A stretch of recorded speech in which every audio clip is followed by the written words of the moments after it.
Morena Koto, good morning everyone and welcome to this workshop.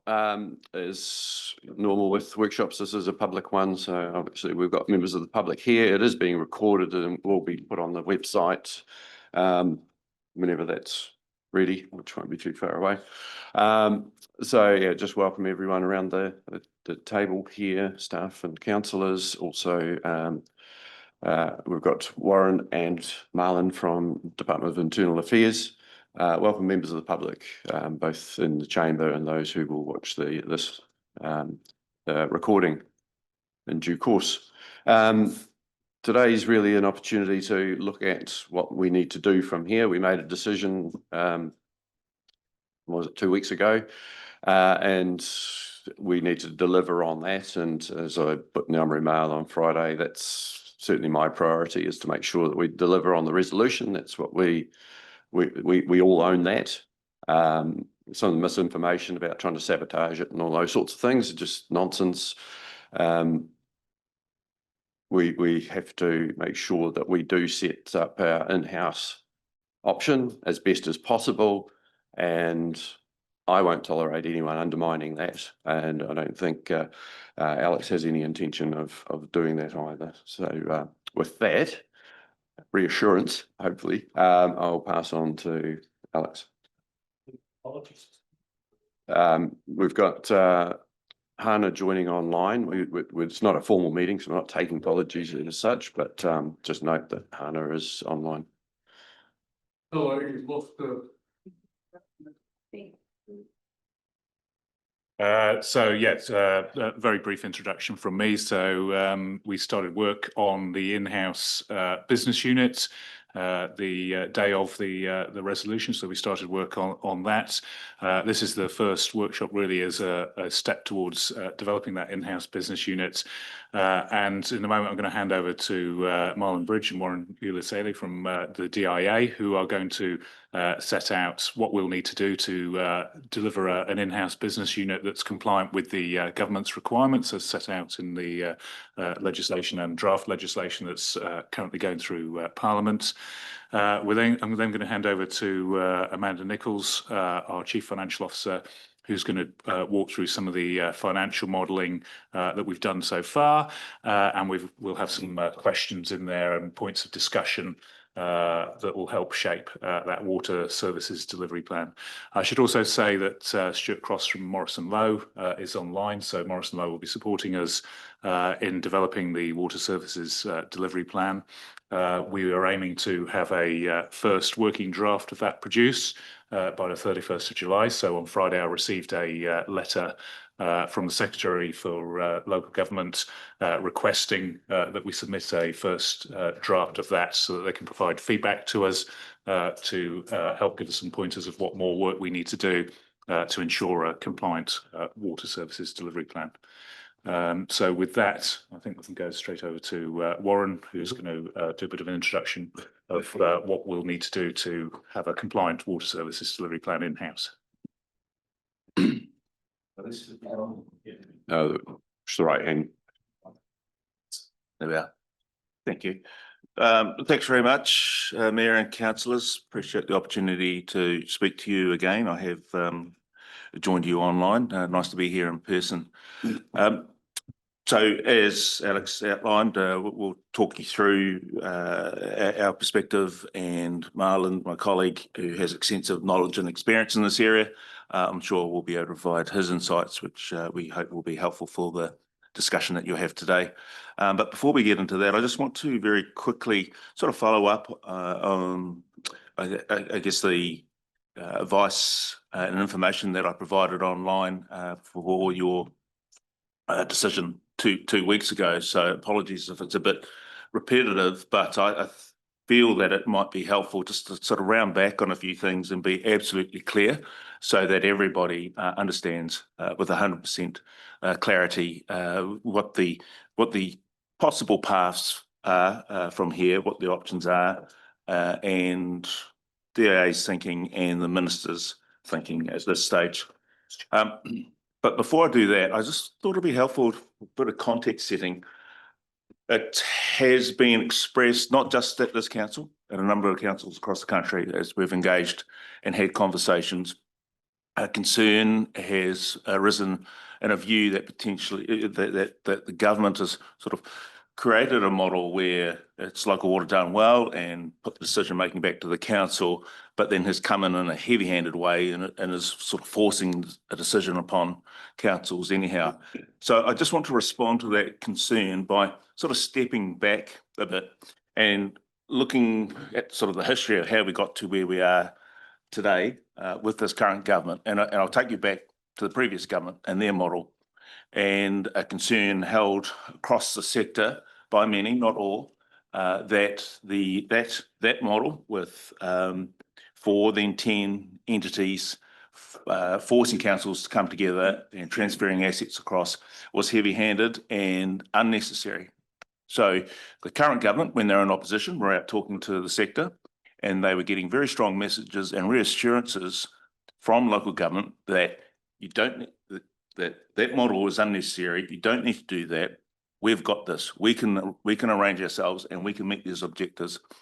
You just need to leave it to us. So they came into government, and based on those conversations and the model that they had developed, which is the local water done well, it's premised on an assumption that the objectives set by government will be met by local government. Councils have the ability to determine how they do it, but you still have to meet that threshold. So the nature of the system is that certain objectives are put in place, certain standards need to be met.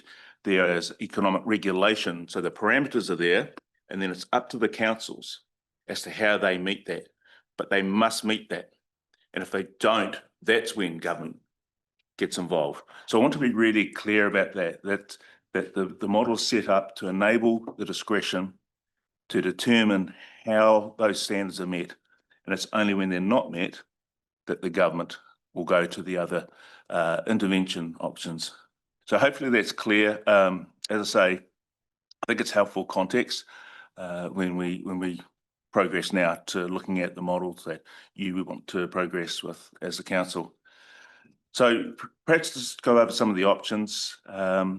This is we're really clear. This is all hypothetical. I feel that the best thing DIA can do at this stage is be absolutely upfront with you, be clear. I'm just giving you the information. I'm not driving towards any particular outcome, but I just want to leave you in a very informed position about the considerations that might take place and the potential paths that might be followed. So the first one, obviously the purpose of your discussion today, you've made a decision to go in-house and you look to develop a plan that meets that test. And that's the best case scenario. If that happens, you're into implementation, away you go. Then the other one, of course, potentially if the test of financial sustainability is not met, then there's a decision that comes back to the minister about how he might respond and use the powers that were deliberately built into this system. So they range from, I guess there's 2 main options. One is the Crown facilitator, talked about that before, sort of very much a position that works constructively, works alongside the council, gives advice, and hopefully moves towards a plan that meets the test of financial sustainability. That is most likely to be utilised in a scenario where a genuine attempt has been made, but it's just not quite there across the line. I think that's the more appropriate response. Again, that's not our decision. Mel and I meet regularly with the minister. Post September 3rd, no doubt we'll be in further conversations, but the decision lies with the minister. So all we do is provide our best advice. The other option, and more intrusive, is the specialist. And in that scenario, there is a high discretion. That person is appointed into the council, but they make decisions on behalf of the council. They can look across the council finances, potentially look to redirect funding from other purposes and redirect it back into Three Waters investment. they can look at the revenue streams and determine that they need to go up. So I point that out, not in a threatening way, but just to be absolutely clear about this. There's a conversation around control, and that's a concern, again, not just this council, and it's come up in consultation across the country. And it's understandable, but factually, if you look at that situation and then that scenario where you have the specialists in place, the control is lost from council. That control is given to that person. That person is appointed by the minister with one objective, and that is to develop a financially sustainable plan. They will look to do that as quickly as possible, and their focus is meeting that objective. It doesn't. Right. So that they're not looking across the range of responsibilities you have, the range of considerations you have. They have one focus, and that's delivering the plan. So I want to be really clear about that. The other thing that I want to clarify, because when you debated and made the decision 2 weeks ago, there was quite a bit of conversation around the notion of identifying an intention to group up in the future, maybe in 2 years. And the reference was made to the Bay of Plenty example. I want to be absolutely clear around how that will be treated from a DA perspective in terms of the assessment. It's irrelevant. The simple fact is that that is not taken into consideration at all. On September the 3rd, the plan that you lodge in-house, that is the one that's assessed. That has to stand on its own merits to say that, yes, this is what we're putting forward for now, but by the way, we're also having conversations. We'll support those conversations, but they won't be taken into account when we make the assessment. So the plan that you put forward on September the 3rd in-house needs to stand on its own merits. And if it doesn't, then we're into those scenarios and discussions with the minister around the intervention options available to him. I think that's all I need to say, unless there's any question, but it's probably best if we hear from Marlon, and we'll go through our sort of broad introduction and then take questions together. That's all right? Yep. That's good. We'll do questions shortly. Or is there something burning now? Well, I was going to just ask one clarification question in relation to that piece of information that Warren gave us just now. You've said that the notion that something may happen in 2 years will, from the point of view of the department and the minister, be deemed to be irrelevant.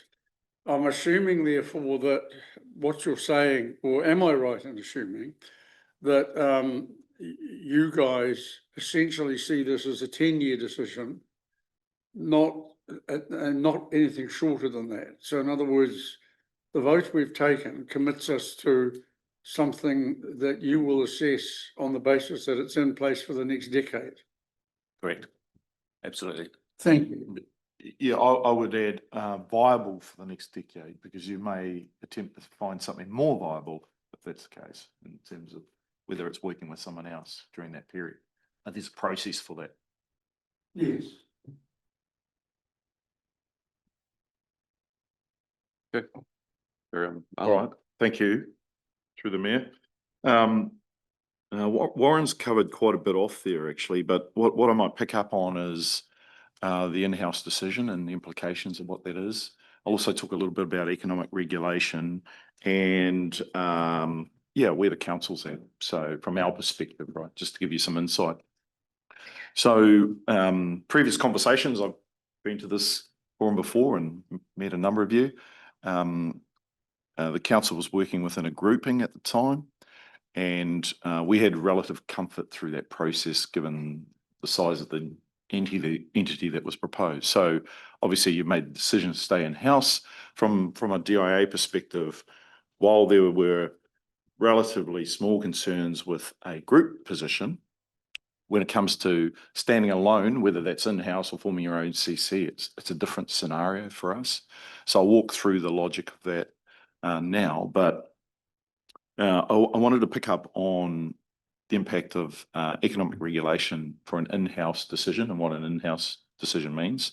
Economic regulation, in fact, if I step right back, New Zealand's probably the last country in the first world to have economic regulation. So we've operated our water services with the best intent and best endeavours we could, right? But right now, the comment that there's no such thing as status quo is correct in the fact that economic regulation is coming. And what is economic regulation? Well, it's all about what consumers want or what the customer is about. That's the focus when you look internationally at what economic regulation is. It's all about what the best intent for the customer is. Taking away politics, no offence to councillors in the room, but trying to find the best for the consumer at the end of the day. And there's three areas they focus on. One is price, the other is quality, and the other is some element of future focused or future proofing. So just to give a little bit of background on that, quality is obvious, right? Safe, reliable water, protecting the environment, all those things that are about safety. And obviously we have the Water Service Authority, or Te Mara Arawai, that is, and that's been in place. We've had regional councils for decades. So that's an aspect that's been treated in its own merits, whether it's Ministry of Health or whatever else. Future proofing, this is all about planning for the future, ensuring the service is resilient. So those are the key aspects that customers always ask for in any survey you can do around what's important in terms of infrastructure. And that's addressing emergencies, the impact of climate change, all those sorts of matters.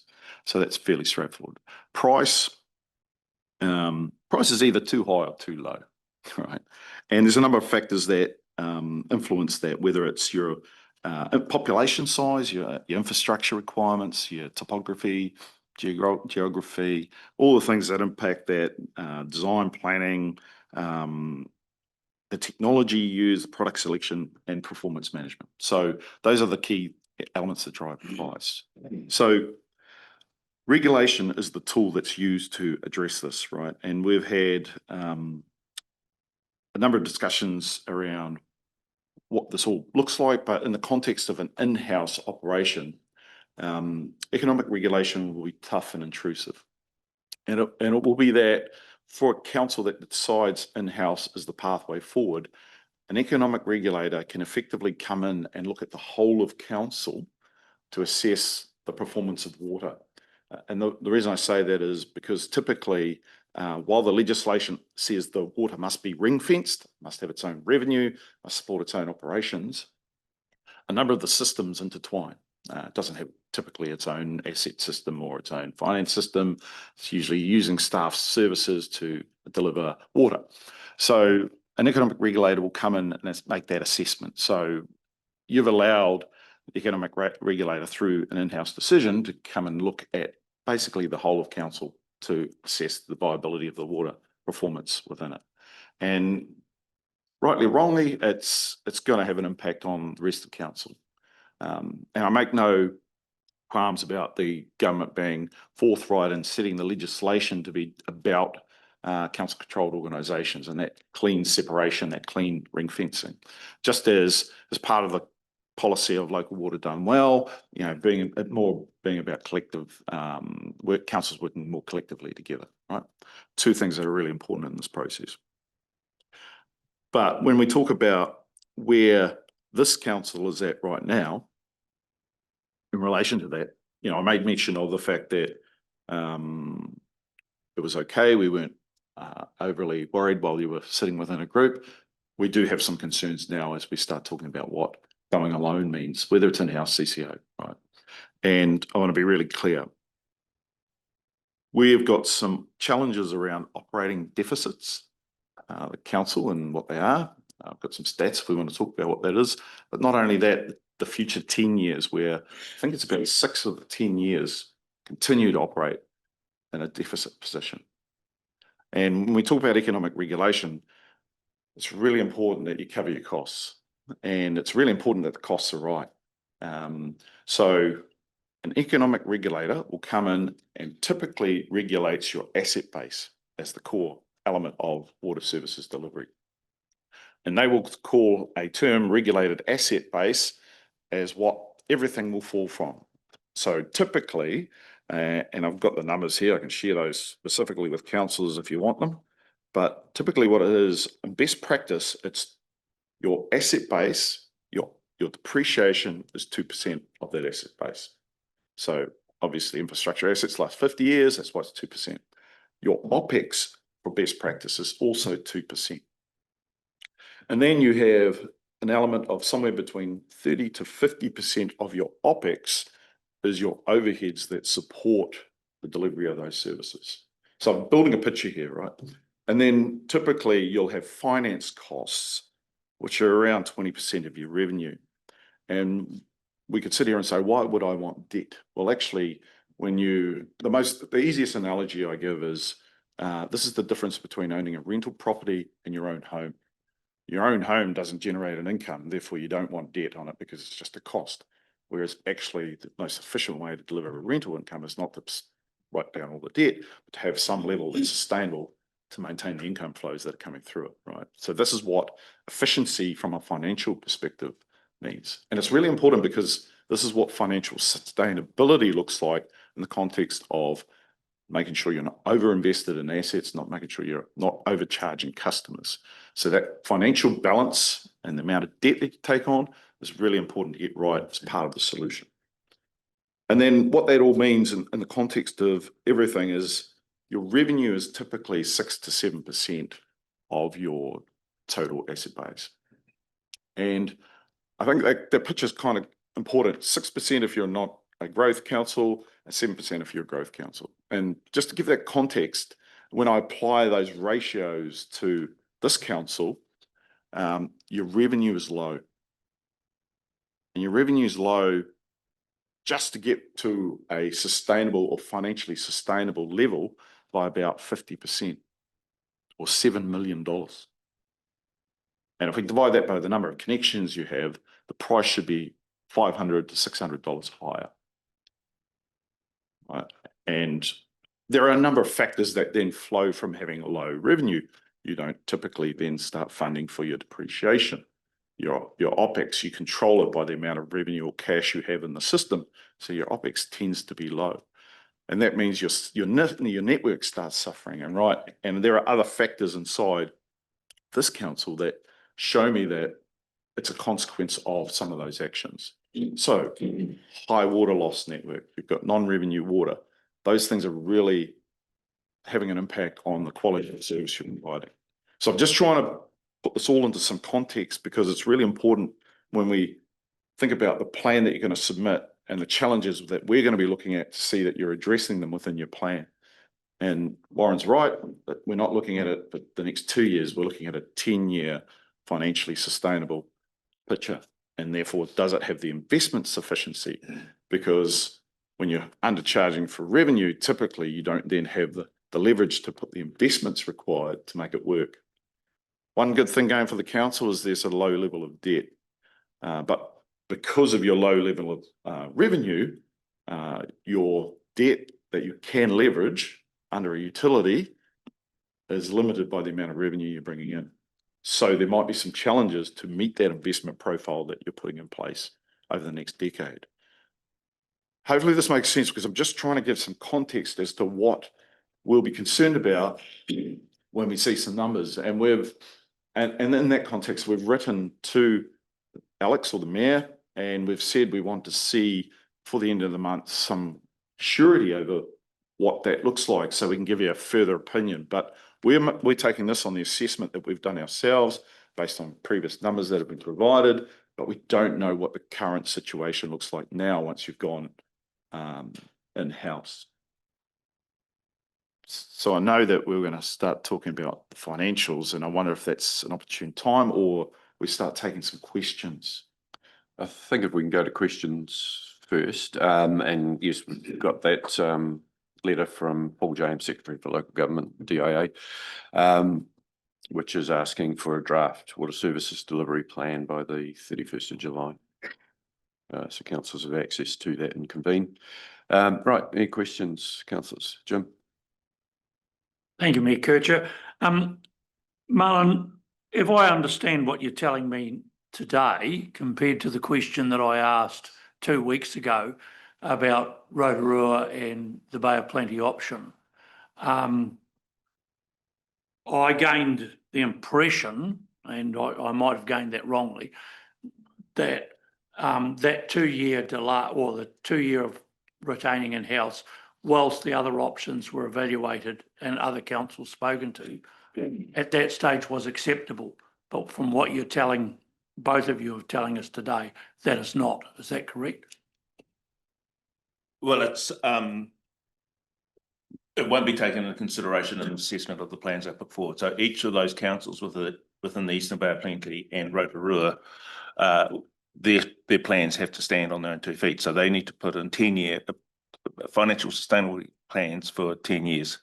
That's not to say that they're not being supported in the conversation that they're having around what they're looking to do in 2027, and we will support them in that, but they're irrelevant for the purposes of the assessment on September the 3rd. Is that clear? I think it's the lack of a definite plan as to after 2 years, what are they going to do? Because like Rotorua said, we'll either have a single CCO or a joint CCO, but my understanding is that doesn't give you anything definite to actually work on, and you need a plan that's Correct. definite. Yeah, that's right. That's right. So each of those councils will be lodging on September the 3rd at this stage a standalone plan, and that is the plan that will be assessed. We won't be giving any consideration for that purpose to their intention in 2027. And we've written to them to be really clear on that. Because the answer I got 2 weeks ago did influence the way that I voted. Because I thought that what we were doing, had we gone with Southern Waters done well, it wasn't going to kick in for 2 years anyway. Yes. So my rationale was we had 2 years to evaluate what our options were, and talk to other parties that may have led to an even larger grouping. Possibly, that's all pie in the sky. But so, yeah, because my conflict is, and all the ratepayers that I've spoken to since that vote, not one ratepayer has said to me, you got that wrong. The feedback to the people who elected me to represent them is, thank you very much. That was the option that we favoured. Now, I appreciate that when we crunch the numbers, that might not be the way it goes. But my problem is I was voted to represent my community, not the wish of the government, unfortunately. Yep.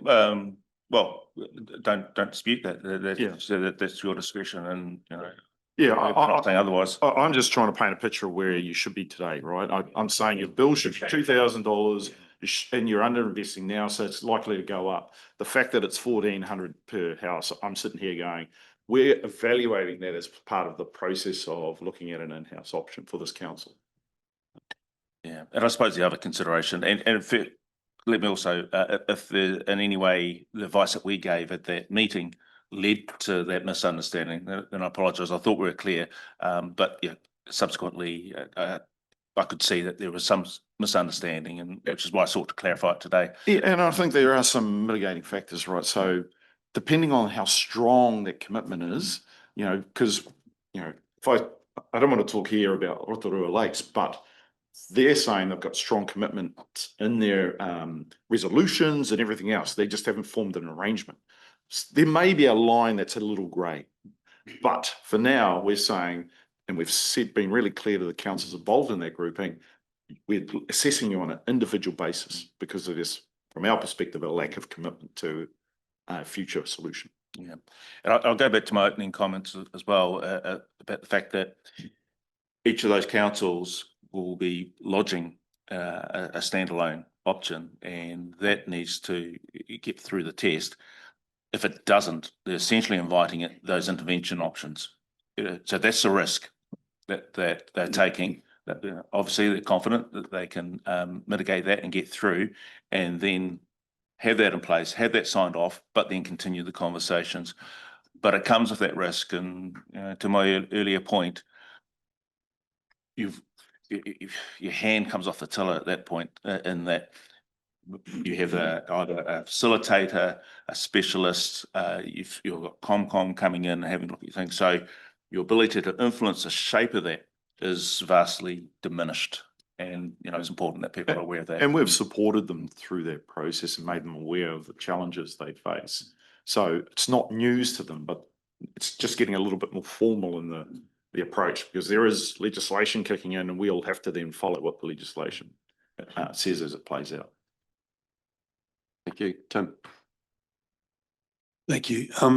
Just noting the letter here from Paul James, the second paragraph mentions through analysis of your long-term plan. I was just wondering if you'd be able to clarify which iteration of the long-term plan that we've been assessed against for the analysis you're talking to today. Yes, it is the 21, because the 24, the last one, the current one, is 9 years and excludes water. So it's our previously approved LTP. Plus your 22, 23, 24 annual reports, and some of the initial numbers through which were provided in the grouping, which weren't of a level of detail that an annual report would provide. So has any consideration been given to the Morrison Low comparator information, which would probably more closely resemble what we'd be actually required to do? To the extent that we've been provided the information, we haven't seen the full detail. That makes sense. So largely it's based on the historical Yes, LTP doc. all historical.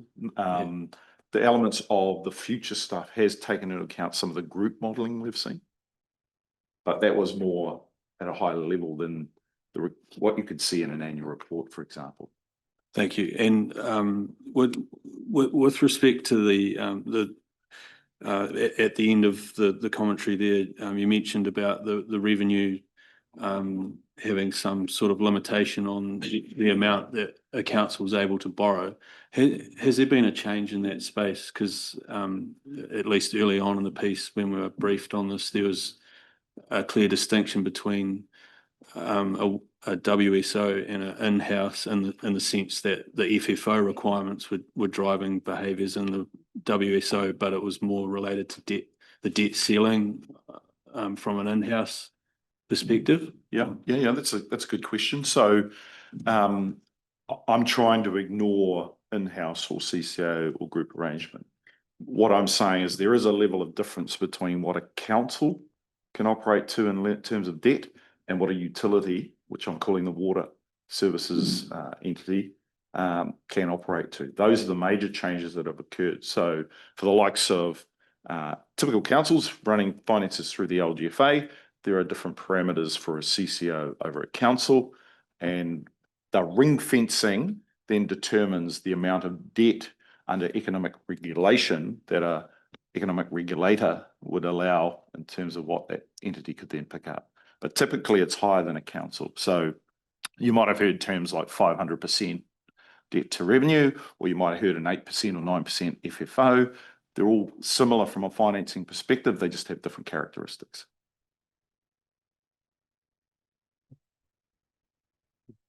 Jim? Thank you, Mikucha. Yeah, look, a couple of questions. I suppose the first one is relative to, the situation here relative to the situation with the councils in and around Rotorua. We have in this particular part of the country 3 small councils, Mackenzie, Waimate, and now ourselves, all of whom have said they're going for in-house standalone options. There's no suggestion amongst those 3 that they are looking at a consortium arrangement similar to the one that's mooted in the Eastern Bays. 2 weeks ago, in fact, earlier than that, you on behalf of DIA sent us a letter saying that working together was necessary to meet the financial sustainability tests, and that the proposal to have joint operation was the only viable option. So between now and then and now, what has changed And what might your response to the three councils here be when compared with, and how might it differ from your response to the situation in the Eastern Bays, where you appear to be gently trying to steer a group of councils in a direction you want them to go? So that's question number one. Are you?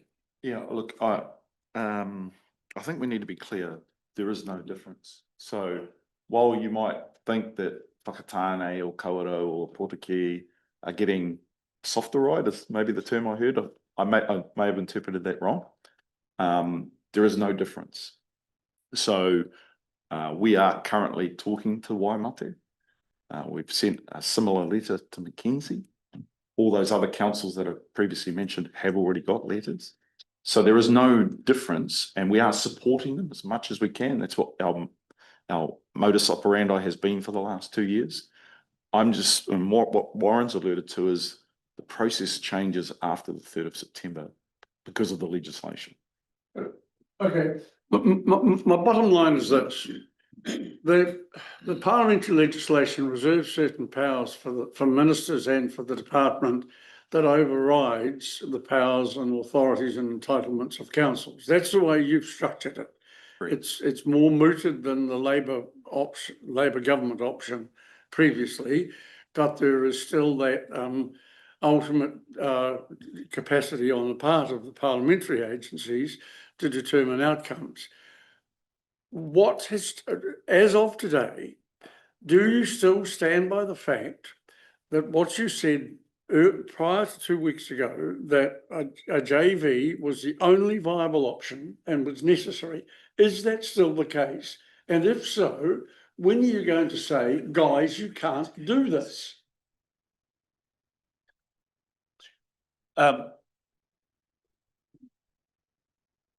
The advice, we stand by the advice that was provided. It was based on the currently the information that was available at that time. The response in terms of your timing for intervention, this council has made a decision. They have the opportunity to develop a plan in line with that decision. So September the 3rd is the point at which that's some of those options become available to the minister. But until then, that's with the council to develop a financially sustainable test that meets the legislative requirement. And again, there's discussions around governments having certain outcomes and wanting to drive towards those.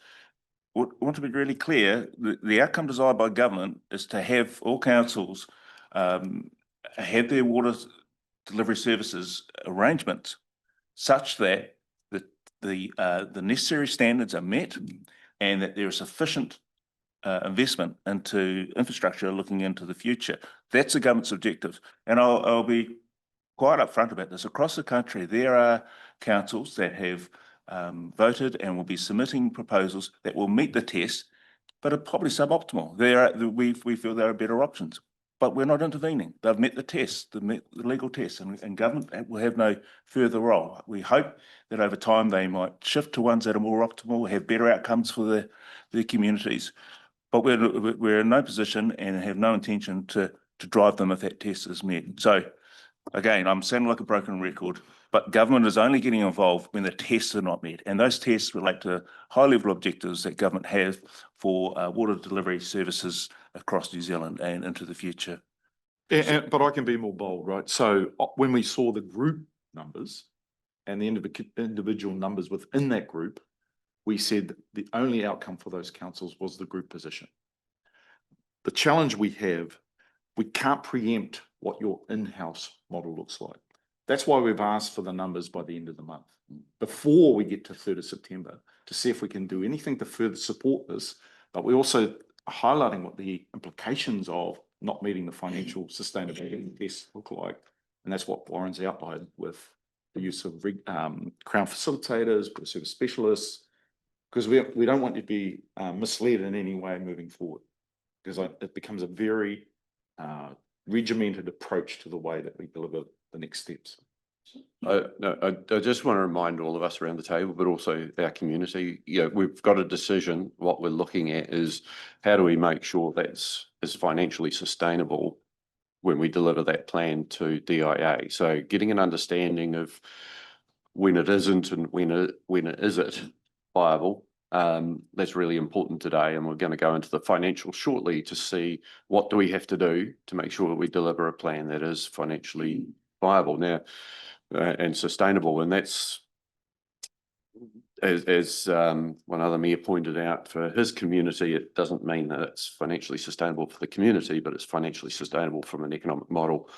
And that's the challenge we've got. So this is about, we've made our decision. We're moving on with that. Let's make sure that we are able, we know exactly what it takes to deliver a financially sustainable and viable model. It's not about relitigating a joint CCO and so on. There is importance in the comparison overall, but it is about what do we have to do for the decision that we made 2 weeks ago.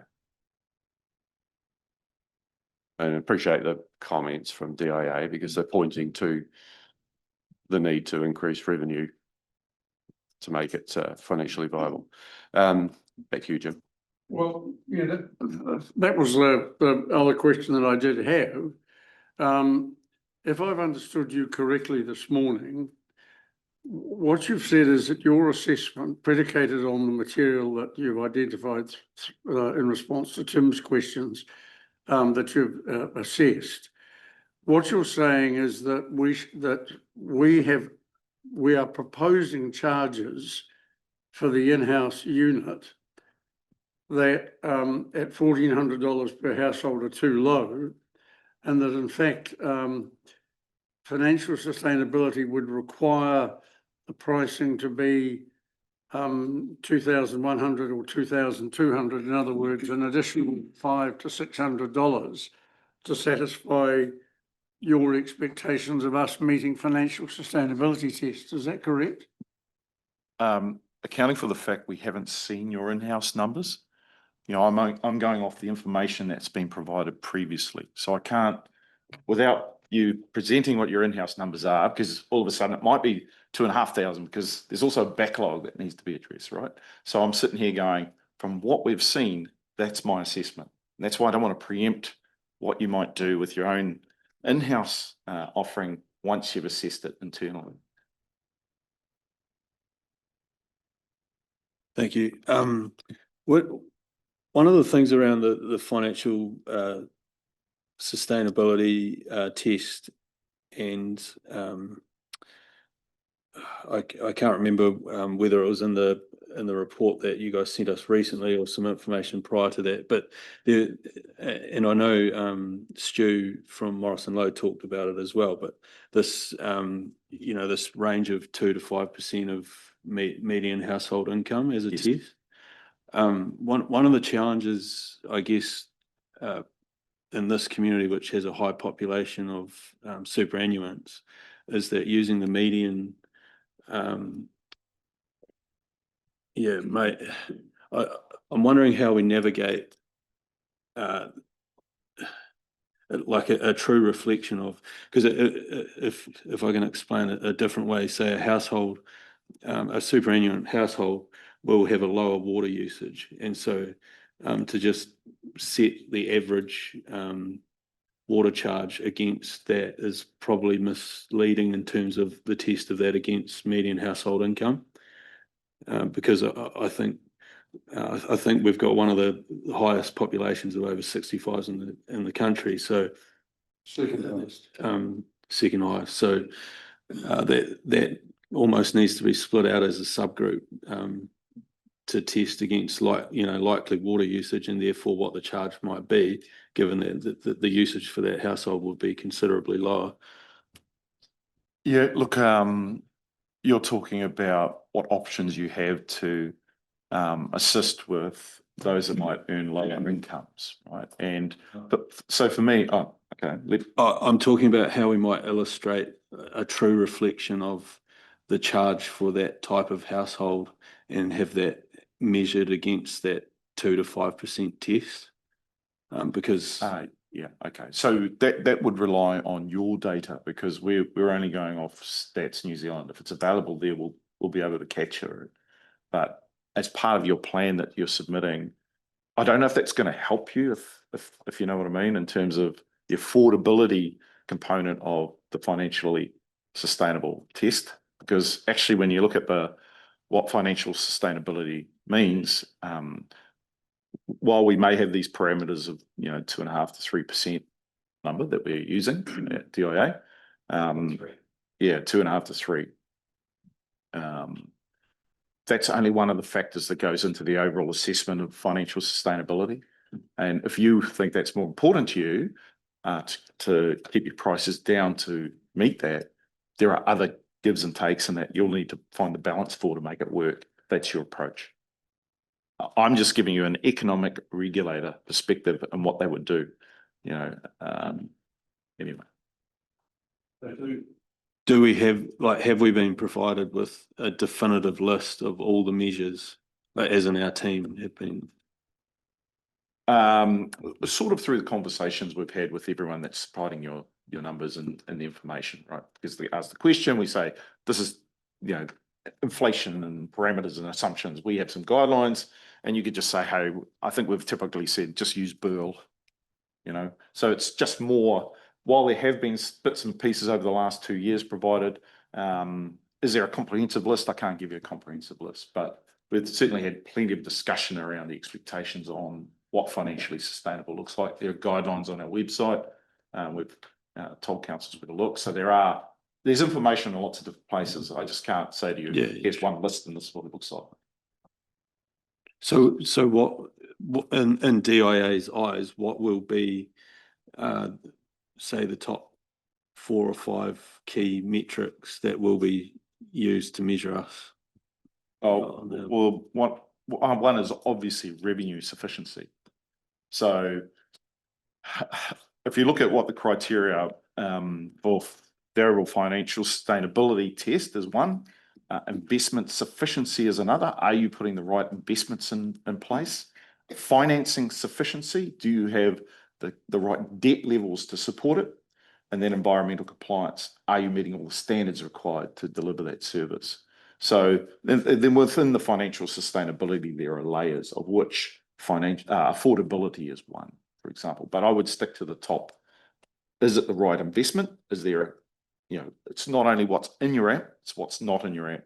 So a good example with Waitaki is your original amps had 430 million. Now they're down to 200 million, right? And the first question I'm asking when we review a plan is, of the 200 that was taken out, is it critical to delivering investment sufficiency to the consumers of Waitaki? So that's the broader picture of what we're looking at as we assess the overall plan. Thank you. Any other questions? Jim? Not a question, Mr. Mayor, but I'd just like to thank both of you for coming down and fronting us today. I appreciate it. Yeah, thank you. So no questions from the board? No, maybe whisper them and Paul hopes to hear. Just need to keep it to the table. Thanks, David. Amanda, I'll hand over to you. So just before we go to Amanda, I just wanted to clarify a few things. So on the day of your resolution, I met with Amanda and we discussed what needs to be done. So, my job and my team's job is to deliver on your resolutions. And I know, there are suspicious minds out there and, it's come as a surprise to some people when I've told them that what I do and my team do is deliver what you ask us to deliver as an organisation, as a council. Your resolutions are what we work to as a staff within the organisation. So the task I gave Amanda was to start undertaking the financial modelling around what we need to do in the financial space to be able to deliver a financially sustainable water services delivery plan for in-house. And the other thing I'd remind you of is that under all the models, so that when Morrison Lowe did their modelling, under all the models, the charges go up significantly. So I just want to say that as a caveat, before Amanda introduces, the finances and what they look like. Under all the models, the charges go up significantly over the next 9-10 years. So I didn't want that to be a surprise for people when we go through the financial modelling. So over to you, Amanda. Just note on the cover, it says council meeting, so just needs to be a workshop. That's all right.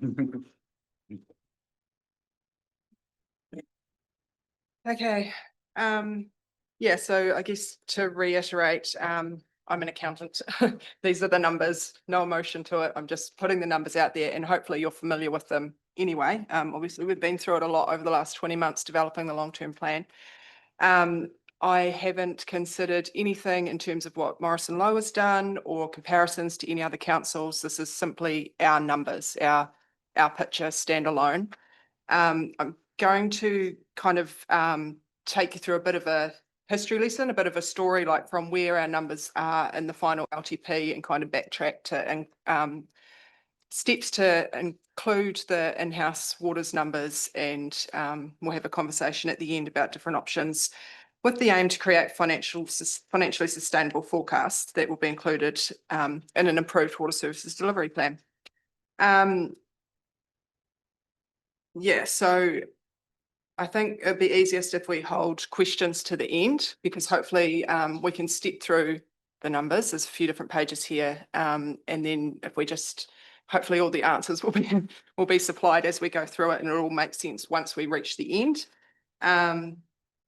Excuse me, Amanda, do we have a copy to go for the people who are online to go on I am this? going to share my screen. Oh, okay. You'll Is that do right? screen. Yep.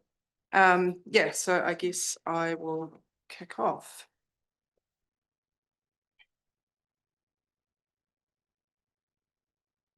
Is someone able just to flick through a copy to Hannah and Simon Neal?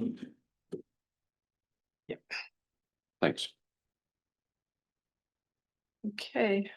So yeah, so should have said council workshop, not council meeting on the front here.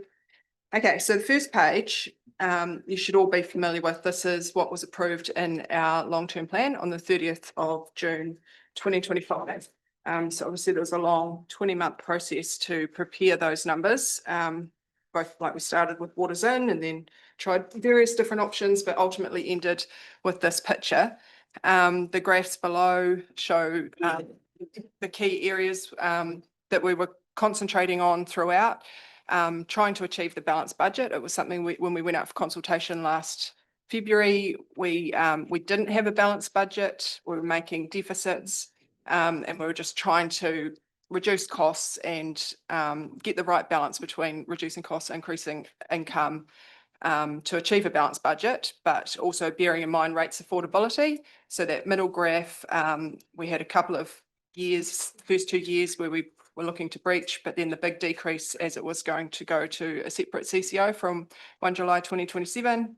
And debt affordability, the same sort of picture, and expected a lot of the debt would have moved to the new CCO on 1 July 2027. So that's how our long-term plan looks right now. So then if we go to the next page, this is the Waters Department, just black and white business as usual. So it's basically taking the revenue. So it's basically rates revenue. There's a little bit of financial contributions totaling about 15 mil. And then the depreciation's about 9 mil each year. Finance costs on just the standalone 50 odd million of current waters debt, and 1 July 27 it was forecast to be about 70. Other expenses actually contains personnel costs in there as well, because Waters is not a separate entity right now, so it charges an overhead to other departments that hold the staff. So yeah, all of the costs look about 20 mil currently. So the Waters departments have been loss-making. They are currently loss-making within council. So this just shows the current operating costs of the Waters department in-house, business as usual, just inflated, no other costs added or anything. This is just black and white. So yeah, just to emphasise, it is currently a loss-making business unit. You will be familiar council-wide, we have been loss-making for the last 9 out of 10 years. Yeah, so that's something we talked about a lot over preparing the long-term plan, how to make the council financially sustainable in the future. We had always budgeted to have profits, but in reality, 9 times out of 10, the last 10 years, we have been loss making. And the Water Services Department is a big part of that. Obviously, when it's loss making like this, there is not that leftover money that can go towards funding our CapEx, which has got us kind of into the pickle we're in and why the government is kind of intervening. Also, you'll note the depreciation expense of about 9 mil each year. You'll be familiar with the 9 mil in the 2026 year in this year's budget. So the depreciation is there, it's expensed, but we are not funding that. So we are not including that amount in our rates take. So just bear in mind, you know, similar to what has been talked about earlier, our revenue is not high enough to cover our expenditure. We should be funding for that $9 million depreciation for water. In the long-term plan, it's for 2 years, 26 and 27. It's irrelevant for the years after that because waters isn't included at all. Correct. Yeah, but this is the picture of waters alone if we had never taken it out. So next page shows them added back together. So this is solely the long-term plan numbers that we landed on, which we did cut back quite a lot through that 20-month process. And obviously unfunding depreciation took care of a lot of it. And yeah, so when you add them back together, we go back to loss making, the unbalanced budget returns, and you'll see that the worsening trend. And to improve that, we really need to reduce costs, which we did struggle with through the long-term plan, or increase rates. There's very little other revenue streams there's no other revenue streams that we could increase enough to resolve that. The rates rises are above the limit until 2031. So obviously you need to decrease costs to resolve that. You'll remember as we went through like trying to reduce costs, 2025, looking at 25 and 26, they're very similar, 87 mil. Like bearing in mind how much inflation has grown and things, we did very well to rein in costs to end at that same sort of point. And then in terms of debt, I have presumed that we will achieve a credit rating and be able to have the ultimate cap of 280%. So we would look to do that as soon as possible. And I've applied that from the 2028 year. So you can see debt is increasing and gets very, very close to that maximum 280% cap at the end of the 9 years, 2034.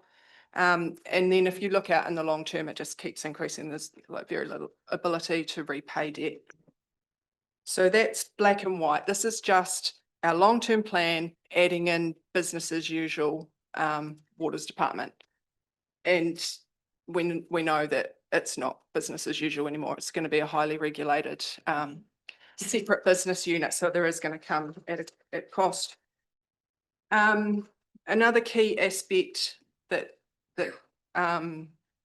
builds into these financials is the capital projects. So the next 2 pages, page 5 and 6, are our water services approved capital projects. In the long-term plan, only 26 and 27 are included, but all the way through in preparing the long-term plan, we looked out beyond that. So we have a 30-year infrastructure strategy. We have a 10-year asset management plan for each of the water departments, and these are the numbers from them. So that's just, you should be familiar with that listing. We tried to go through line by line many times to reduce it, but we still have, there's almost 200 mil of 3 water projects there. We ended the long-term plan with this 400 million in the whole listing. And if you go to page 7, this is talking about the little history lesson with long-term plan. So there was total projects there of 402, but in the actual long-term plan, there was 442. worth of projects because we assumed that the 160 mil of water projects from 1 July 27 until 2034 would go to a separate entity and they wouldn't be council's responsibility to fund. So that's how we were able to live within our debt cap in the long-term plan. In terms of the next couple of graphs, this is what it looked like when we started doing the long-term plan. So originally we were going to do the, Is that the right page? oh, I haven't been, I need someone else to work the pages. Looking back, second. Yeah. Yeah. Sorry. I should have been doing this. Just so anyone online's not. I haven't been keeping up with the pages online. Yes, so backtrack to the start of last year, we were trying to deliver a long-term plan from 2025, like a 10-year plan, before we decided that we'd defer it 1 year. That wasn't an option. And these were what our figures looked like. So we had an original projects listing that totaled almost 600 million. So that's 200 million more than we ended with. And 415 of those were Three Waters related. There was about 30 million plus each year. Some years it was about 50 mil. And these were the graphs that resulted. So in order to fund that, the rates increases were going to have to be significant, and debt was just through the roof over the second half of the plan with no chance of bringing it back. It was just what officers like the waters departments hand on heart felt that it was the level of capex that we needed to achieve. We did go through line by line quite a lot back then in early 2024. And yeah, against their advice, we ultimately decided to put a superficial $15 million cap. I don't know if everyone remembers that, but yeah, we looked at that waters plan and knew it was not achievable with these graphs. And so a $15 million cap was applied. We told the waters department, you can only spend $15 million on capex every single year. Yeah, so this goes against what the officers recommended at the time and what was necessary. And you can see, even with the 280%, we were breaching from, it was 2029 onwards. It just wasn't going to be achievable any other way. So we were trying back then, we tried to apply the cap, and we actually reduced all of the initiatives by about 200 mil from mid-24 to mid-25. It went from the 600 to 400, so about $195 million worth of capex was removed during the process, the initial stages of the long-term plan last year. So that could be something that is highly scrutinised when we deliver our water services delivery plan. And just bearing in mind as we go through these resulting graphs in the next few pages, that we have only applied that 15 million cap. So officers in the water services department feel that that level is superficial, and in reality we do need to spend more on waters infrastructure. So just bringing it forward a little bit, later in 2024, even after applying the cap, council ultimately decided that it would be best to transfer Three Waters to a separate entity from 1 July 27. And you will recall when we went out for consultation on those initial long-term plan numbers, we still weren't happy with them. So the month of February, it was out for consultation and we had an unbalanced budget. We had deficits that you guys weren't happy with. To fix those deficits, we really had to look at every single line of operating costs, every single project in the capex listing, and try to cull it back as much as possible. I was given the task of balancing the budget by 30 June, but a lot of that came back to increasing rates. So when I presented the numbers with a balanced budget to approve the final long-term plan, I was then told that the rates were too high, so we had to like have another look.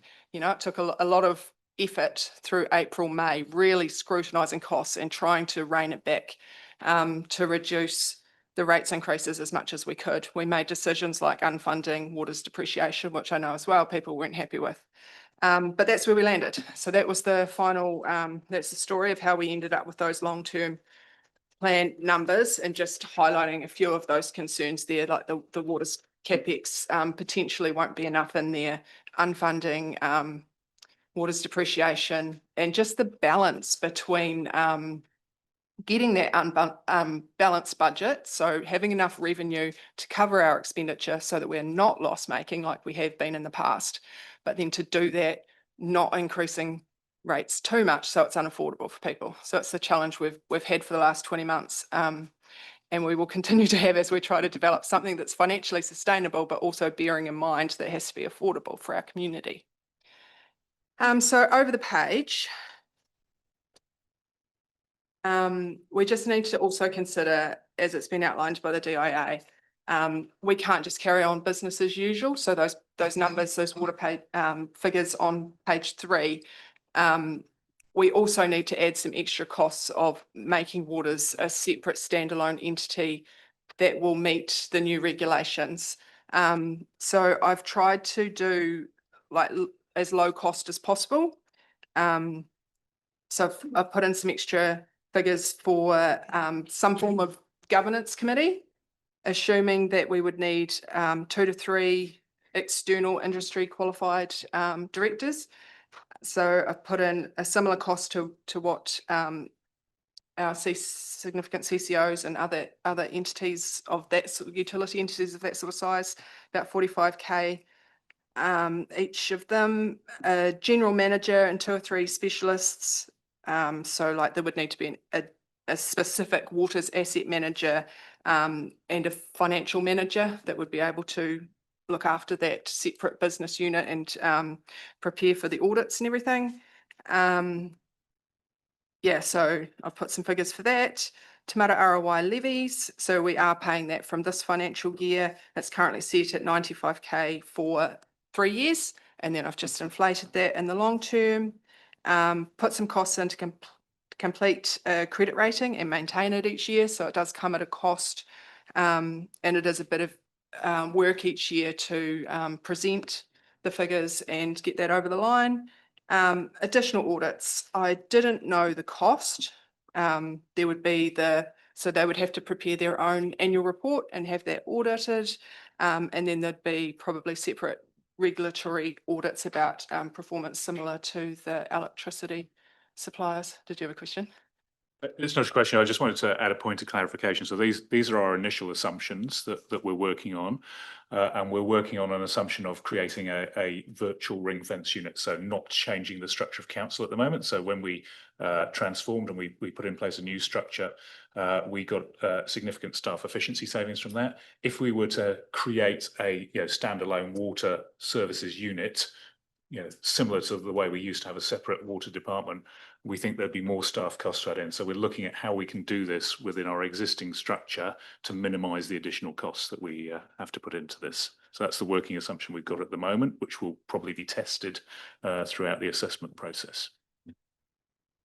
I just note things. So you've got the Te Mata ROI levy. There will also be a Commerce Commission levy for the economic regulator. They'll be working on the same basis, but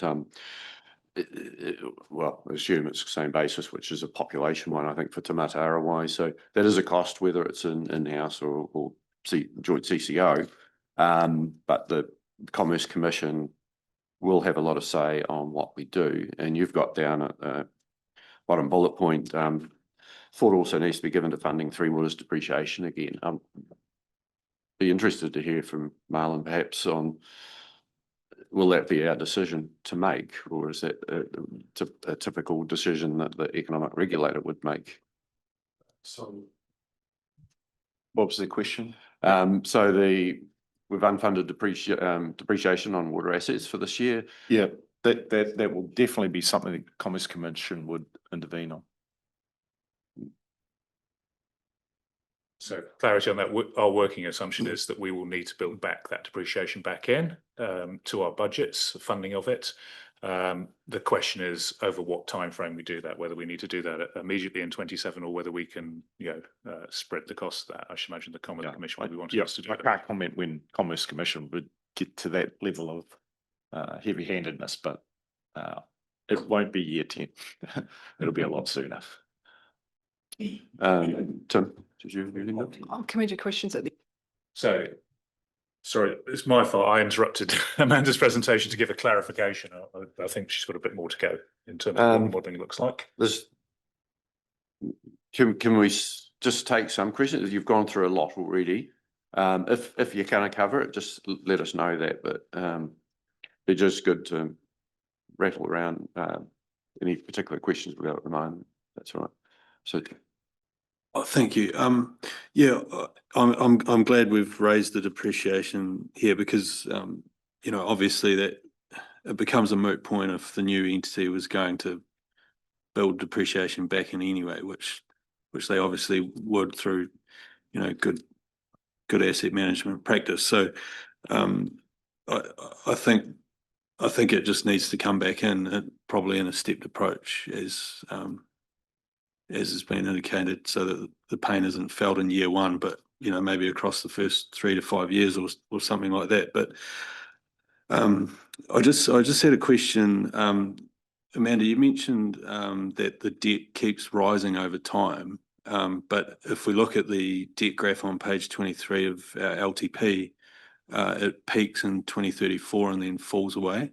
So I'm just wondering why, because you've made reference to that a couple of times in previous meetings, and I'm just wondering why we're seeing like a different projection in the LTP to what you're indicating is happening.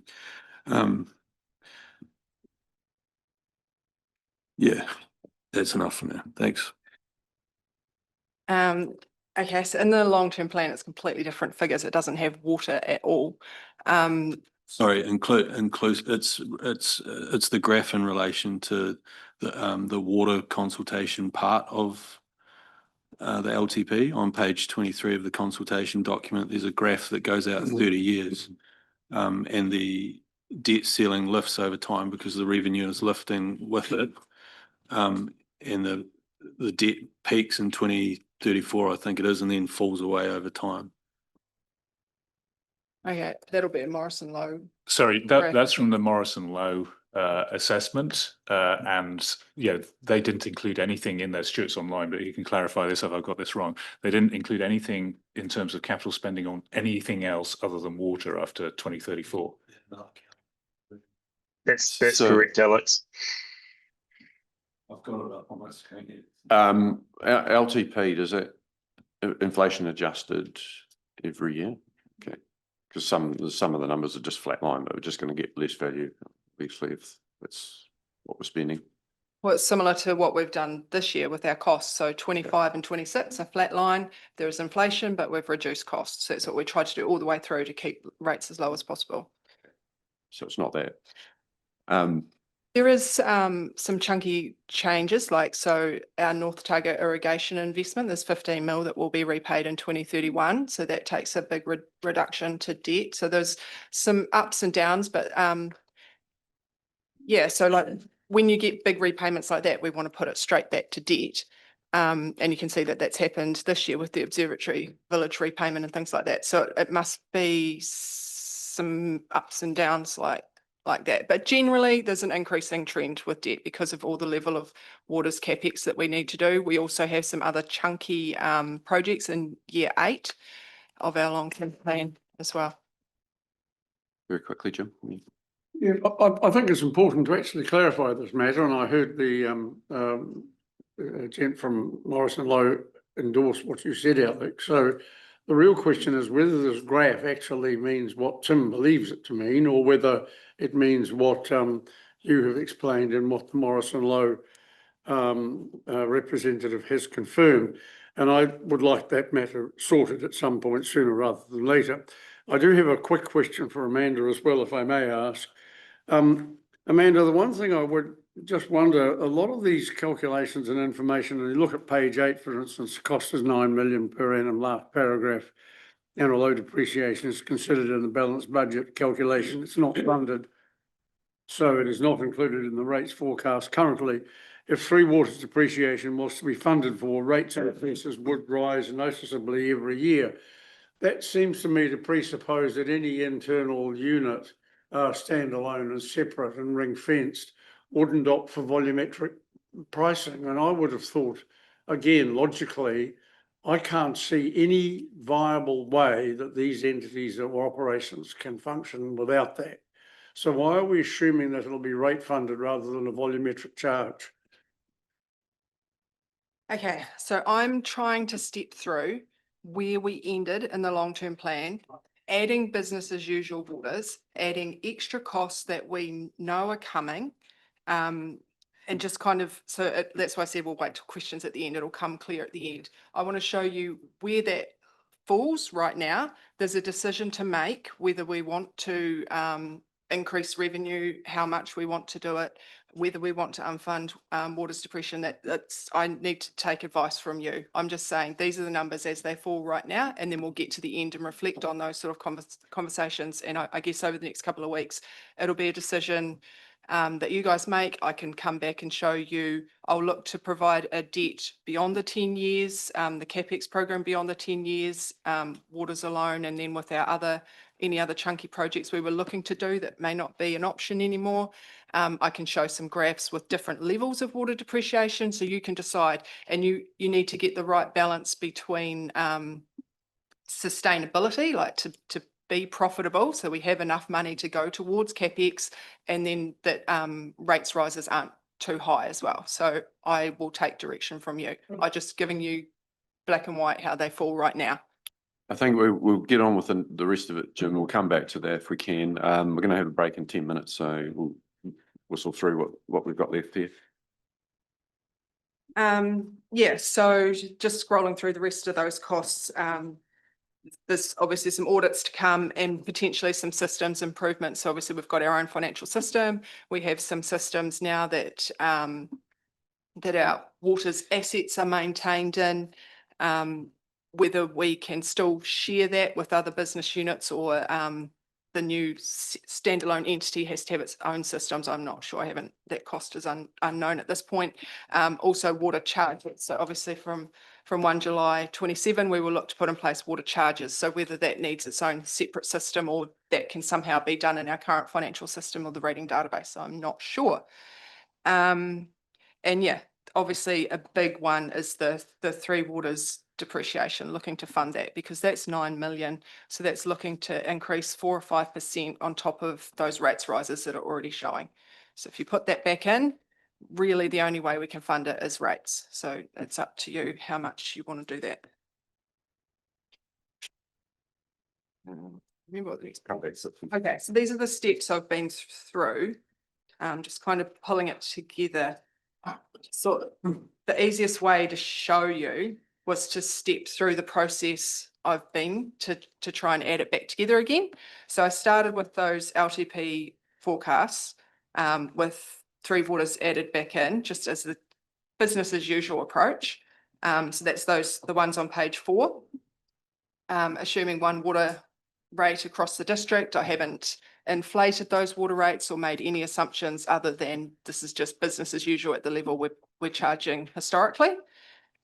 I've applied the Three Waters CapEx listing that was approved as part of the LTP process that everyone was happy with, that $15 million cap, bearing in mind that it may not be approved. It may not be the level required. It is quite different to what we submitted a few years ago to the DIA and what was in our 2021 long-term plan. It's a lot lower. And then I added in those separate business unit costs on the previous page. I put about $1 million, so adding up all those ones before, and I think I put 100 for audit costs and like the whole costs involved of a couple of audits, and then 100 for systems and any sort of internal costs of ring fencing as a separate business unit from other council departments. So that gives us these deficits every single year. We were aware of that 14 mil in 2027. That's what our long-term plan's gone out with. So I haven't adjusted 26 or 27 whatsoever, but it is highly likely that 27 costs would increase, or even 26. We're paying the levies already now. But yeah, 2027, and it just hasn't been touched whatsoever. And beyond that, you can see those deficits coming back in. I know you like a balanced budget, so to make break even across the 10 years, the numbers below show what rates revenue would need to be to cover all those costs. So basically your revenue matches your expenditure. This isn't ideal because we don't have any leftover surplus to go towards funding CapEx. And all of that water's depreciation, the 9 million, is in there each year, but we are not rate funding that whatsoever. So that means we're not getting the income to set aside over the life of the assets, so it's there at the end. So, you know, this history will repeat. And if in the future, when those water assets need to be replaced and we haven't put aside depreciation reserves, yeah. So these are the resulting graphs. So yep, I was trying to get it as financially sustainable as possible, and making balanced budget, debt levels under the cap, obviously, and then also keeping rates rises as low as possible. So trying to think from history, the last 20 years of working with you, the areas of concern that you've had and trying to get the right balance. But then after morning tea, we can have a conversation about what levers you want to pull, what balance you want. But yeah, this is just how the numbers fall right now. The balanced budget is slightly under. It should be at that 100%. You want to break even, because when you do the calculation, it's revenue less development contributions as a proportion of our expenditure. So that's why, although we have a profit on the previous page, it does come out slightly under the balanced budget because taking the 2 mil of development contributions off in that calculation. Debt, similar to what you've seen before. So assuming we get the 20% debt cap, 280% debt cap in all years, we do slip under.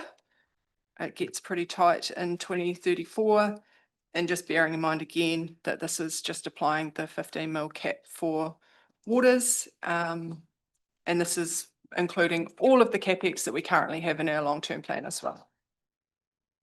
It would be interesting, like Tim's point, to see what it looks like in the longer term. But yeah, the next page is where it gets scary, because although we are within our debt cap, we are breaking even, it's financially sustainable in those aspects. There's the affordability aspect. So we do have a debt benchmark that external debt per rateable property will not exceed 4,000. And this shows that it significantly does exceed that in all years, and that's growing. So that's a question of how much debt is too much for our community. And then rates rises. So this is an interesting one. I have put all of the increase in 2028. So just hit it hard in 28, which is kind of what we thought would happen with the water CCO. They would put in place water charges. There would be a significant increase for consumers in 2028, like from 1 July 2027. But then further years would be achievable. We could keep it below our rates increase limit around the 4% for the remaining years. So a big point to make with this one, it is not funding water's depreciation whatsoever. So that would add 4 or 5% every single year. So there's no depreciation. Waters, no. Yeah, and yeah, so it's up to you whether you're happy to go for it in 2028, increase our revenue to that level that's necessary, similar to what the DIA talked about, And then it's okay for future years. Like obviously, if you did decide to fund water's depreciation, it would be breached for the majority of those years, probably all of those years. Yeah, so you can smooth it, or you can go with that plan. Something to consider. And then it's probably a good time for morning tea, because the last page is about getting some challenge and getting your thoughts on all those sort of aspects. And again, I'd just say we don't know whether we can smooth, right? So it's going to be up to the Commerce Commission. We don't have the control we used to have. But with that, let's go have a cup of coffee. No chocolate biscuits, because we can't afford those. Thanks very much, done since a lot of work done since last Tuesday, 2 weeks ago, Tuesday, on the in-house model, because that's what we've decided to do. It's really important we get as much information as possible, which is the whole purpose of this. But there's been quite a number of assumptions needed to be made, and I just wanted to get clarification on if these draft numbers, just, how accurate do we think they are, and, what other riders might need to go alongside them, because we know that these numbers get used in the community and get misrepresented at times. And so it's really important that we are very clear about what the numbers are and what they aren't. I'll hand over to you, Amanda. Yeah, I probably should have said that right from the start. There's a very draft. Obviously, we were working a long-term plan. I had like those numbers locked in on 30 June. And then a week later, only 2 weeks ago, the decision to look at keeping waters in-house was made. So it's been 2 weeks today. So it is very draft figures. I've done what I can in these 2 weeks. And obviously a lot of the numbers, it's kind of going back to our initial numbers we were looking at in 2024, but it is still very, very draft. And this next slide that we're going to go through talks about the key assumptions and advice I need from you. I've just taken black and white, long-term plan, added business as usual, added extra costs, and then it's up to you how you want to tweak the levers, like increasing rates to what level, unfunding depreciation, the level of CapEx that we're going to be looking to do for the next 10 years. It's all stuff I need advice from you. Yeah, so very, very draft figures right now, and there'll be a few more iterations. We'll come back for workshops over coming weeks. I can provide different scenarios, different levels of funding depreciation, a few different graphs and alternatives, different rates. I could try smoothing it. It may not be an option under the regulations, but we can look at it in a variety of different ways. And hopefully we can find something that you're satisfied with, that we could that will meet the financially sustainable objective to include in the plan that we ultimately submit. So just pulling it all together, page 12, key messages, takeaways, and things we need to really consider over the next few weeks. Ultimately, our main aim is to tick off that sustainable financial forecast objective, with Three Waters as a separate in-house unit. Remembering that business as usual, how we've historically run the Three Waters department in-house and council, was loss-making, and the deficit and unbalanced budgets were a result, like the council-wide deficits and unbalanced budgets were a result of that. And yeah, I think we all know that rates revenue needs to increase to cover those costs. The regulations do require Three Waters to be a standalone business unit within council, so we cannot just carry on business as usual. There are extra costs involved in doing that. I've tried to estimate what they could be, and I think I've tried to put the lowest possible costs included in these forecasts, so potentially they could be higher. That's something we'll work with consultants, and we're working with other councils as well that are doing the in-house approach, and trying to get a complete list of all those costs that we need to include and right sizing it for our council so we have the best information. If council can obtain a credit rating, they'd have up to 280% borrowing against its total revenue. So the if is quite a big if as well. So there is tests to meet for LGFA to accept our borrowing forecasts. Obviously, we need to be a financially sustainable entity that they want to lend to as well. And when our numbers are looked at to achieve a credit rating, they need to be financially sustainable. They need to be a good investment choice for the other party. Debt is forecast to be within the 280% cap in all years, but there is that increasing trend. I have talked about here, and as Tim pointed out, like it was forecast to breach the cap in 2035 and beyond. It's probably a good point now, Paul. We've looked at the graph that Tim was talking about earlier. It's in the Morrison Lowe consultation document, not the long-term plan consultation document itself. Sorry, I misunderstood. Did you want to touch on what that means? Yeah, sure. So all of the modelling for the consultation material was developed by Morrison Lowe.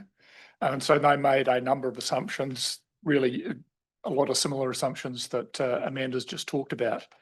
And so what really is driving that, the shape of that graph is probably going back to the same consultation material. And on a couple of pages earlier, on page 31, it talked about basically household charges for the in-house business unit of in 27-28 $2,269, and in 33-34 $3,093. So they reflected that very significant increase in revenue that we've been talking about this morning. And because of that increase in revenue and the spend pattern, so there's a peak year in year 9 where we have the couple of big increases, and then there's a bit of a drop off for a couple of years. But because the revenue's maintained where it is, there's actually a bit of debt repayment from that higher revenue level, and then it picks up again when the program picks up again, as we really do the major works out at TY Duncan Road. So that's why the shape of that graph that you talked about, Tim. And the council piece stays the same because that's just the assumption that Morrison Lowe made, that they got to the 10 years of sort of the LTP and then just said, oh, we don't know what's happening in years 11 to 30 with council. So we just said it's just the same amount, no increase, no decrease. So that's why it's a bit of a funny pattern, but just because a bit of a mismatch between the 30-year information and the 10-year information that we're mostly working on. So yeah, so Morrison really made the assumptions about some increased costs, but probably the biggest one was that revenue would increase to be financially sustainable, and that the debt cap was never breached. It got close to it, but never got breached. That revenue was increased to stop that from happening. So we'll work through this exercise, but we're probably going to end up with numbers that are very similar to those two in terms of where we need to be in 27-28 and where we need to be by the end of the 10 years to pass that financial sustainability test, because essentially that was the parameters that Morrison Lowe worked in. Yes, I haven't built any assumptions in like that. I haven't, other than the big chunky increase in revenue in 2028. So my graphs are just showing it is what it is, black and white, the debt reaching that cap and breaching it beyond. I haven't made the assumption that we'd increase rates in 2035 to keep within the cap. That's a decision I'll put on the table now. So yeah, I guess halfway down that next page, what debt level council is comfortable going to and how close we are prepared to go to that debt cap. So 2034, it's pretty close. Do we want to increase revenue earlier than that to keep well within the cap? Yeah, and then there's the keeping within the debt cap, but then there's that other graph about the debt affordability as well. Is council comfortable that it's going to be well over that $4,000 debt limit per household? So yeah, debt's a big question to look at. the other side of that is the CapEx. So debt is basically increasing in line with what we spend on our water capital projects. We have applied in all of these forecasts in our long-term plan, in everything we've done for the last 20 months, we've applied that blanket 15 mil. We basically cut the waters projects listing in half. And said, yeah, because of our debt capacity, debt limits, we can only go to 15 mil each year. I do think it's going to be, that's not going to be accepted by the DIA. It's, the managers aren't comfortable with it in-house. There is a lot of work to do on our waters assets. A lot of them have been underground for over 100 years. And as you know, we've deferred a lot of CapEx. We haven't had the surpluses in previous years to put towards our capital program. We all know our reserve balances are pretty empty right now. It's it's something that's challenged us for the last 20 months trying to deliver the long-term plan. So yeah, what I asked, what level are you comfortable with? Do you want to go ahead with that 15 mil? Do you want to take another look at projects? We did assume that when the Three Waters CCO, a separate entity, was set up with commercial board that was familiar with water assets, if it was ran that way, that they would take another hard look at that program of work after 2027, and it was expected that they would significantly increase the CapEx because that's what's required. Also to emphasise that, so that's waters CapEx, but if we're putting waters back in, given that we are nearing that debt cap, there isn't an opportunity to consider other new projects across council. So there was a lot of things coming in, and we pushed out in year 8 of the long-term plan, some social housing and various aspects, community incentives across the community. Yeah, we just don't have the capacity to do that. And there's also no room in the finances for unforeseen events. We wouldn't have anything for any emergency work if something significant did happen, whether it be in waters assets or any of our other assets. There's a lot of other things like the pool. We're not depreciating, we're not funding for depreciation for that. We assume with assets like that we're not funding depreciation because we're not putting the money aside over the life of the asset. We've assumed that we will just buy it new when we need to. So if something like that went bust, we wouldn't be able to. We don't have the capacity. Yeah, so we'd have to rely on all of our assets lasting as long as they on paper are expected to last for. If they go bust earlier, we just don't have the capacity. Looking at rates increases, there's that 25% plus rates increase in 2028. And remembering we're not funding waters depreciation at all, so you'd add another 4 or 5% onto that. Yeah, I question whether you're comfortable with that, whether you want to look at smoothing it. Funding Three Waters depreciation, I can give you some different alternatives. I think we all agree that that's highly unlikely to be accepted. We expected that if it went to a new CCO from 1 July 27, that's another thing we thought that a commercial board would take a good hard look at and want to increase it as soon as possible. We may not increase it to the full 100% funded, but yeah, build it up slowly or something. But yeah, it needs to come in at some level, which will directly affect rates increases.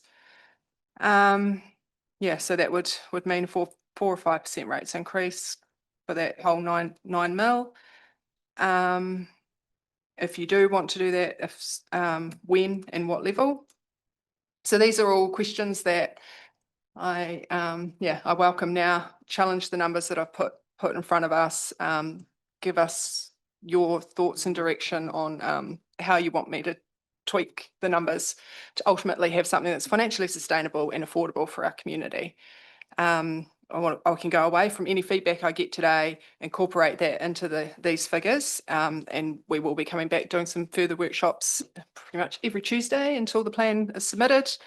Going to work with there's various advisors that we've worked on, our neighbouring councils to fine tune our forecast and all those assumptions that I've made about the extra costs of delivering an in-house business unit. Can get some advice from DIA about what exactly it would take. Now everyone's seen these numbers, what it would take to make a financially sustainable forecast. We're hoping to deliver something in draft by the 31st of July, which isn't far away. And in terms of amending the long-term plan, so obviously what we've put out on 30 June 2025 is significantly different to what we're talking about now, because Three Waters wasn't included after 1 July 27. We will need to amend the long-term plan. It's the material differences all the way through. And yeah, like there's just a lot of assumptions in the long-term plan that is all to do with Waters being a separate CCO. So that's going to need to change quite significantly, but we will postpone work on that until the Water Services Delivery Plan is approved, and then we'll use the exact same numbers. Any questions? Yeah, we've got several, just very quickly to start with. Say the inclusion back in of $9 million was 4 or 5%, but it's over 10% on the rates that are being struck at that time. Like, yeah, we're getting, according to that, in that first or the third year, basically, of the LTP, it's going from 54 million to 67 million, but 9 million is more than 10%. Okay. Jeremy and then Jim. I was just trying to understand the timeframe for the draft, because they're only giving us one more Tuesday. So how do we intend each one to today? I mean, I would have thought perhaps this is a question from councillors rather than yourself. But it would seem to me that it would be extremely helpful to us if we had some figures that included at least a minimum of 9 million for Three Waters depreciation, and a revised CapEx estimate predicated on what we presume DIA and all the ComCom and all financial sustainability analysts outside the council might deem to be required. I would have thought that if, as you say, that 15 million per annum CapEx should be 30 plus 9, you've got an extra $40 million of costs. And my view is that we owe it to ourselves and to the community to have some calculation predicated on, if you like, worst case or almost likely scenarios, one or the other.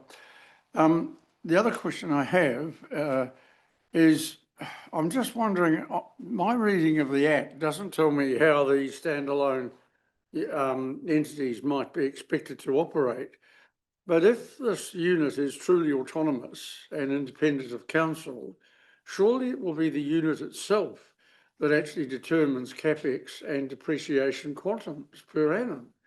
And in which case, I'm wondering whether they might be either higher or lower, and whether there is any statutory guidance as to what degree of autonomy they have in terms of setting their own budgets.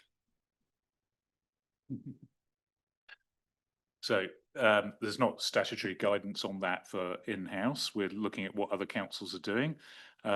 Some we know are just keeping the same arrangements for now in terms of their existing council and committee structure.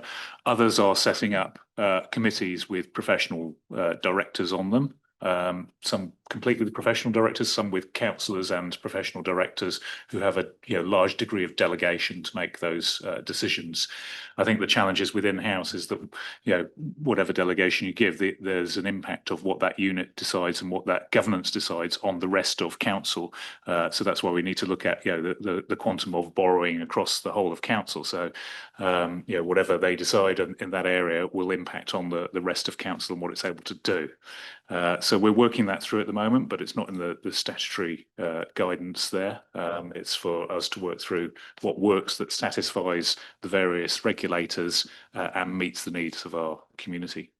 So supplementary then, that would seem to me to be an additional complicating wrinkle, shall we say, in terms of future impositions that may come from Wellington and from government departments and or ministers.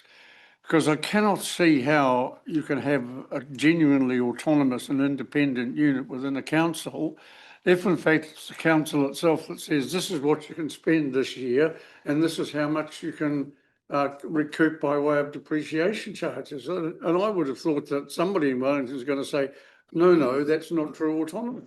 So it's not talking about an autonomous unit, it's talking about a ring-fenced unit. It's got to be a ring-fenced unit so you can see that it's operating separately and that there's not financial subsidy from other parts of council or what the government has been most concerned about, that waters aren't subsidising other parts of council.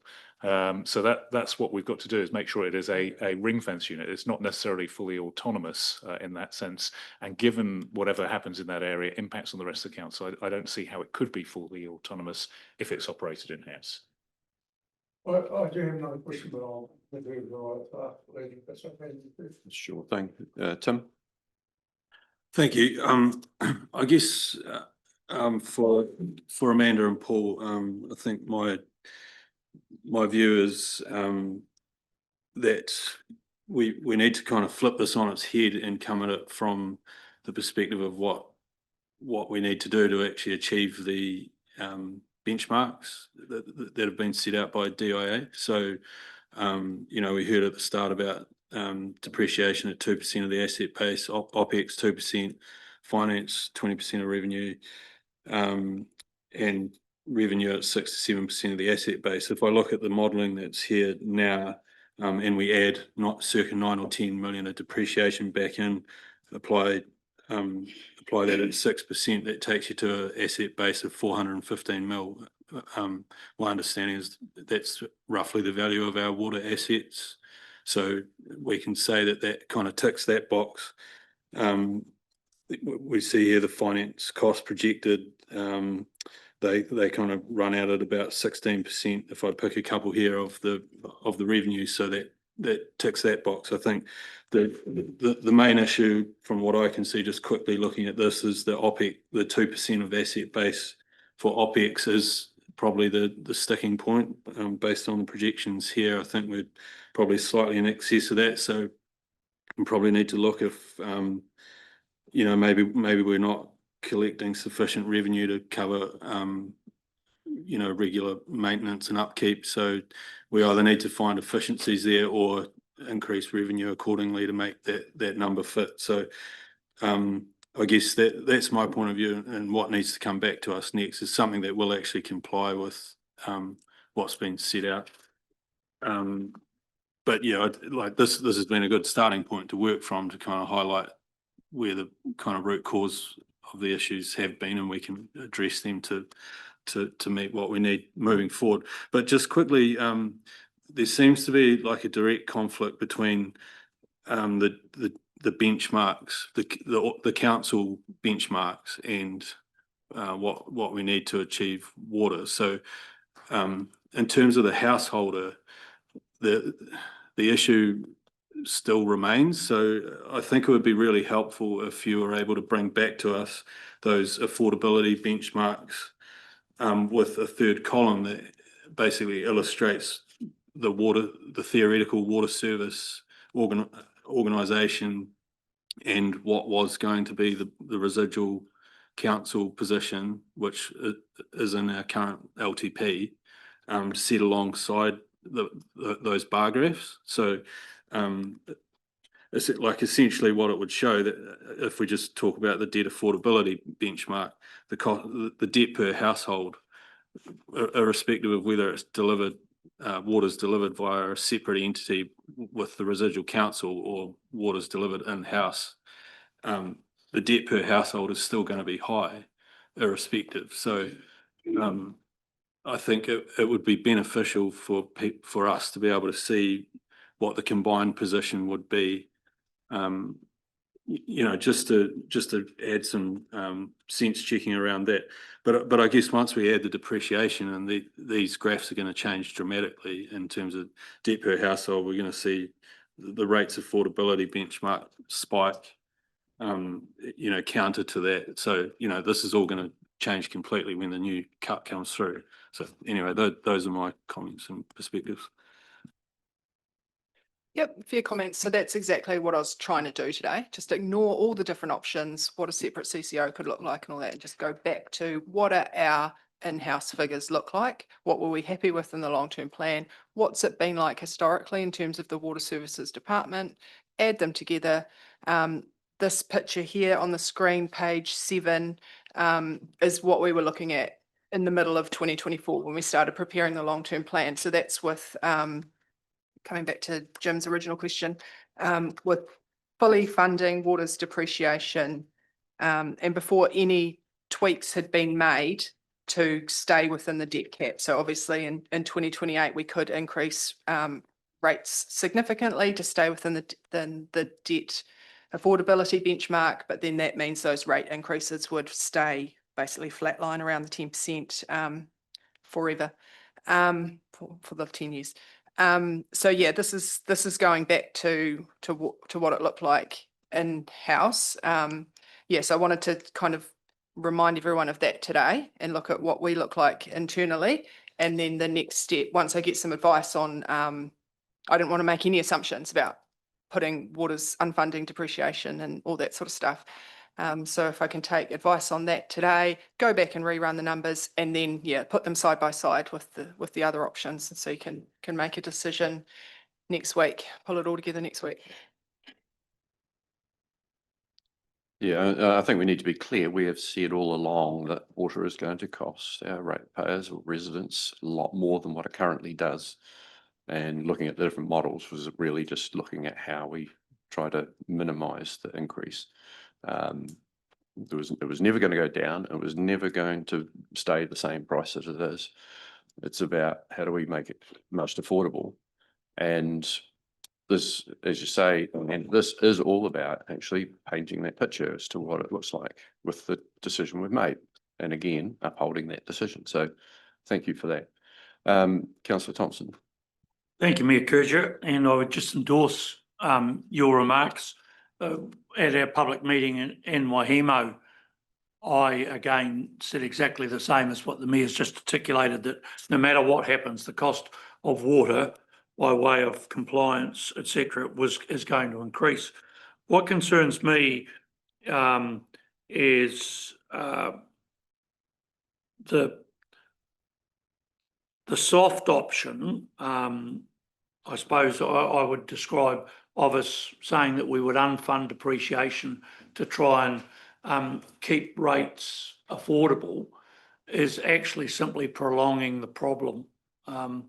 And we need to acknowledge that we do have a water system, for example, here in Oamaru, we've been told that has 40% leakage.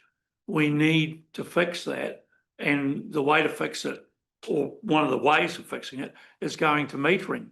All of it, if we do that, there's another $8 million in cost to install those meters. And I don't want it perceived as a urban bashing to say that urban areas need metered, but people in the rural areas on the rural schemes are currently metered anyway, by way of the heads of water that they buy and what is delivered to their tanks. So I believe that, and my encouragement would to be as brutally honest as we need to be, to actually show the real picture, because whilst we are talking about water, the brutal reality that we have to face as councils is across all our services, not just water. I would accept that proposition. I do have a question in a moment, but I would add, if we're going to be brutally honest, let's be brutally honest. Let's tell people that basically the decision we have made means that virtually nothing else will happen for the next 10 years as far as the council is concerned, as figures currently suggest. In other words, any other project you think might be wonderful things to have are very likely to be off the table.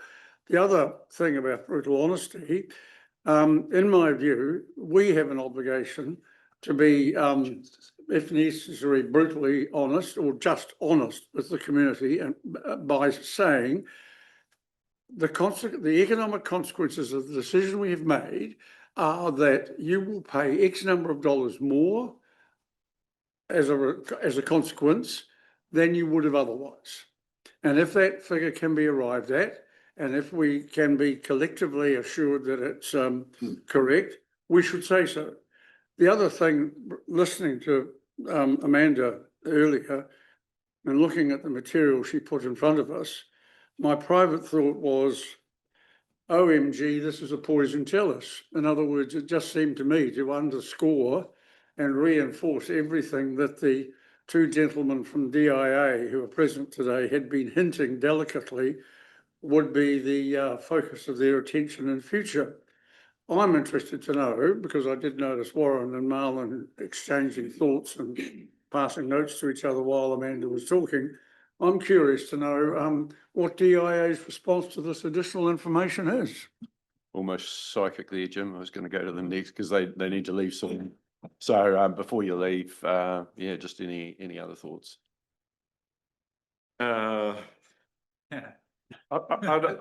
If anything, it's sort of reinforced the theory that I laid out to you in my commentary. Yeah, look, where do we go? Obviously, I like the idea of painting the true picture, and I'd like to have a conversation and provide our insights once that's available. I think as a council, when you look at the whole picture, you do need to make these assessments around what water looks like. While I'm only concerned about water, let's be honest, I'm not here to solve the other parts of the council and what might be challenges or not. In relation to water, I'm just trying to provide the support to get the best you can for your community and ultimately for your ratepayers. And I've just acknowledged some challenges that, all of them have some solutions, and you've talked about a few today, and you'll come up with some more answers. The management team is strong, so they'll figure out some other ways to address this.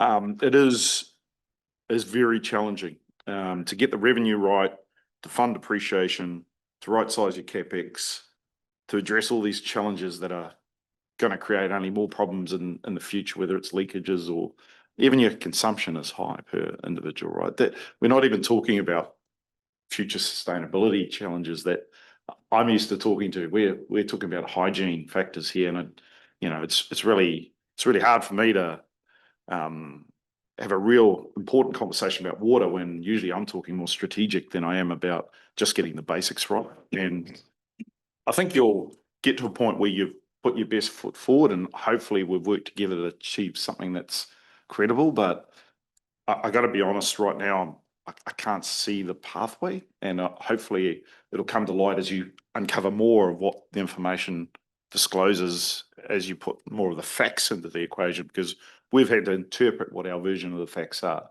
And it may be right, it may be wrong, but until we understand it, it's hard to give you, this is the simple fix. But good luck.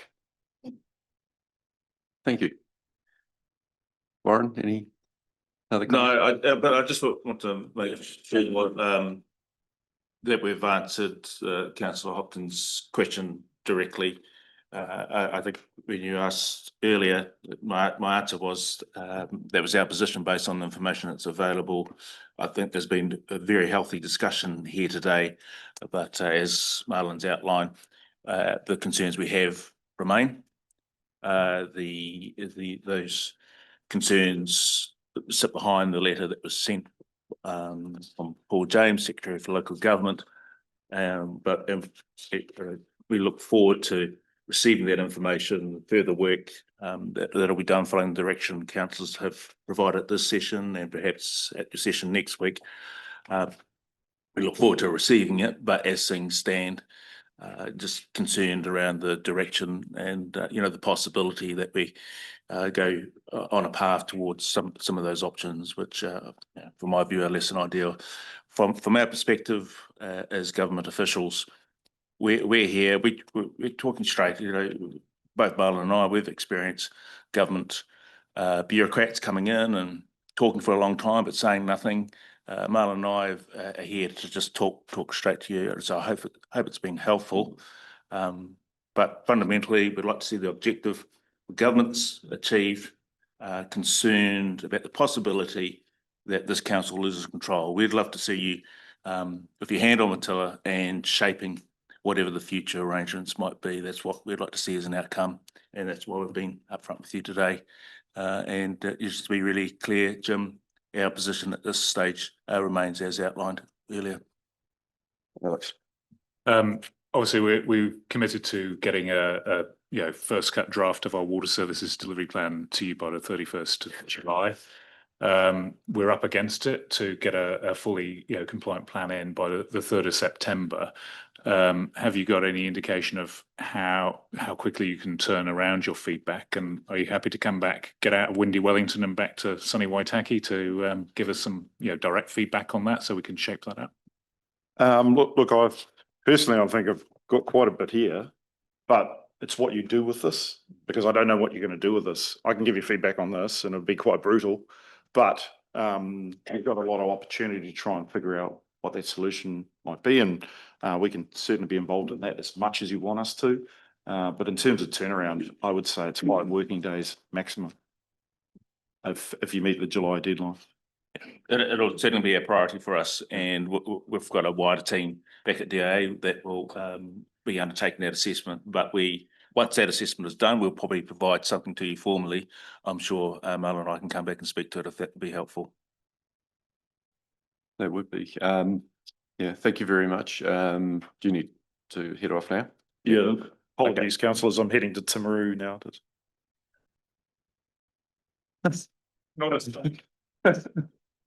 Oh, well.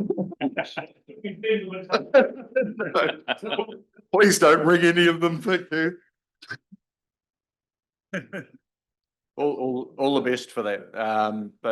Yeah, thank you very much for taking the time to be here. Although, obviously looking outside, there's a lot of benefit to being in Waitaki district. So, but yeah, I really appreciate you coming and being, pretty blunt, but also just being able to explain a lot of things, including, that clarification of how did we get to this point where, around financial sustainability or else kind of thing, which is basically councils bring it on themselves by saying we will sort this, and then not all being able to do that. So really appreciate that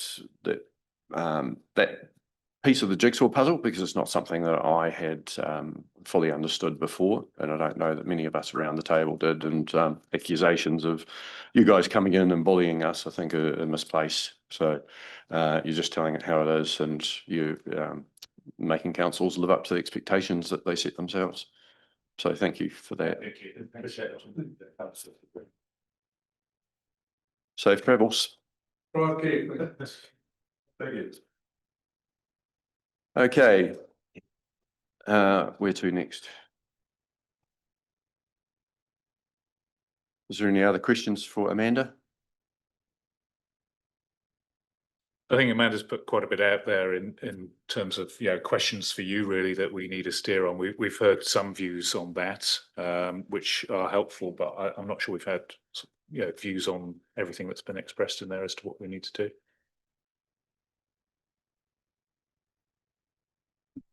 I think the question, sorry, Paul, there's a lot of stuff in there, and I think we absolutely have to look at how we include it into the plan that we're going to have. Understanding, where is the wriggle room and so forth, is going to be helpful, but there's, as you shake your head, there's not a lot. And the other thing really is that unknown of what is the Commerce Commission going to tell us we have to be charging? And they will be active while it's, you know, even if we're going into a joint CCO, they were going to be active over this 2-year period and be telling us what to do. So that whole aspect of, you know, losing control is you know, that this is how it's manifesting itself. So it's probably bringing back to us some scenarios about how we do transition in some of those increases, but equally, what does it look like if we don't have any option around that transitioning? If ComCom say this is how you have to do it, then that's what we have to do. Paul, thank you. Because we do need to produce something by the 31st, basically that version will match to what Tim outlined. It's like, what's the sort of base level of assumptions we need to make to produce something that would be compliant and meet the requirements that they've set out and are in the water service delivery plan. So that's sort of like the base case that we'll work on first. And then as we've got a bit more time, we'll work out the variations about, well, here are some levers you can pull. But yeah, because of the very short time for that first version that we need to get away, it will be, a lot of it will be like, well, picking out the per household charge that was in the consultation document. What did that mean in terms of total revenue in 27, 28? Because that's been out in the public arena already. And really just here's the first version, and then we'll get feedback from DIA. We'll work out some of the alternatives before, so we can come up with a final plan, you know, by the end of next month that meets more of council requirements, but at least we'd have that base case that we can work on, and then sort of manipulate away from there. But yeah, we'll just need, you know, pretty much getting on with that as soon as we get out of here to meet that 31st of July. So yeah, as you said, it's how do we tick as many of those boxes as possible? Yeah, I was just going to emphasise the timescale. So we've got a week to put together that first cut draft of the Water Services Delivery Plan, and we've got 6 weeks, well, 5 weeks if you think about, the council agenda deadline to altogether a full Water Services Delivery Plan. So, we haven't got time to sit around and debate things. We need to be able to get quick steers from you and work that through and get it back to you as soon as we can. Thank you, Tim. Thank you, Jim.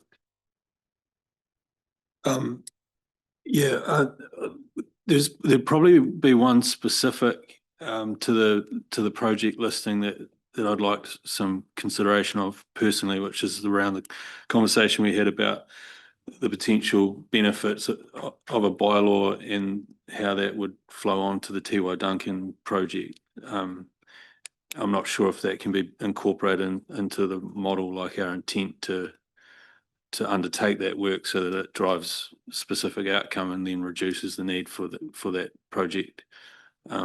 That's probably my one specific. And then I did have just a question. Like we've covered off the finances,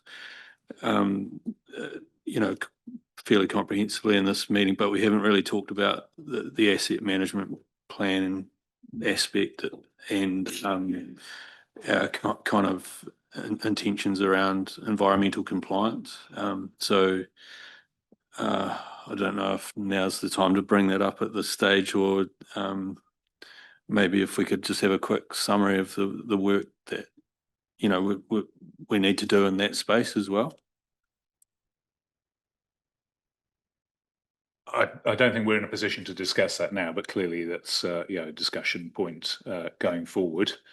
So I think we need to bring something back to a future session looking at that asset management plan. I think on the bylaw, I mean, you and I have discussed this separately before, and logically that's the way to go to prevent people putting stormwater into the wastewater system, would reduce the need to upgrade the asset. I think we need to get the advice from the assets team around whether there's still a need to upgrade even if we did that. And I think bylaws will, you know, take a time to kick in. We need to give a reasonable time for people to adjust their arrangements around stormwater, but it's only going to be as good as your willingness to enforce it. And you and I discussed this as well. And as a reminder, you know, in the LTP, you stripped out the, you know, budget, some of the budget around enforcement of, you know, laws and, you know, bylaws and council rules. So, you know, we need to be cognizant of that. You know, people aren't going to do it unless we've got a willingness to enforce it, which means telling people things that, yeah, they're going to need to spend money on their own property, which they may not like. Jim? Yeah, I'm based on experience in another council, I have a feeling that the bylaw isn't an absolute guarantee of a magic bullet, because unless it proposes solutions that are least intrusive and at lowest possible cost, I suspect there would be a good deal of community resistance to some of the effective transfer of cost from the council to individual property owners. My question though is in regard to the document we have to have for DIA by the 31st July. Will a draft of that be tabled at next week's council meeting, or will there be any opportunity for us to feed into it or comment on it, or are we obliged by virtue of the time constraints simply to say, get it done and get it up there? I think realistically, it won't be a full draft. It'll be latest, you know, workings. Like say, you know, it's a week until next Tuesday. That doesn't give us much time to do it, but will get us, you know, complete a version of that draft. But even what we submit to DIA will be a rough working draft in the time we've got, based on some of the discussion we've had today and some of those initial figures. Thank you. Just one other aspect, that a lot of the modelling is based on residential, and I'd like us to adopt the same approach as the Southern Group was going to do, which was having rural water schemes as a fourth water. Again, just differentiating them both from those numbers that you're going to have through there, or have some summary of them. It might be more difficult than that possibly sounds, but certainly having an understanding that the likes of Corridale Water will carry on with contract, hopefully, and still be able to deliver as cost effectively as possible, but obviously having to meet whatever standards do come through. So yeah, if there is a reference to that in the draft plan, again, it would just be helpful because districts like ours, rural water schemes play a major part. Some of those schemes are already hooked onto urban schemes, but particularly for those that aren't, just looking at those. Thank you. Any other suggestions, thoughts? I just had one more relating to my earlier query around, obviously, if we went down the line of water metering and charging, as Councillor Thompson talked about, then we're going to see a different range of pricing around associated with level of use. And I am cognizant of the time pressures, but maybe it might be possible to just, you know, put some, you know, rough kind of back of the envelope examples of how that might sit rather than just a flat average, because there will be a marked difference between if we assume we would go down the metering path, then there would be a reasonably marked difference between a full household versus a solely occupied superannuant household. I think we need to be realistic. Looking at councils that have introduced metering, the modelling is a very complex exercise. I don't think we're going to do that before we do the Water Services Delivery Plan, and I'm concerned about, you know, potential for being accused of misleading people if we put out you know, some statements about what charges might look like with water metering when we haven't done that modelling exercise, which is a months-long exercise, I suspect, to get that accurate modelling. I'd just be concerned not to mislead people out there about what it might be and say, you know, it's going to be this level of charge for a single person household, when actually the modelling might come out very different to that.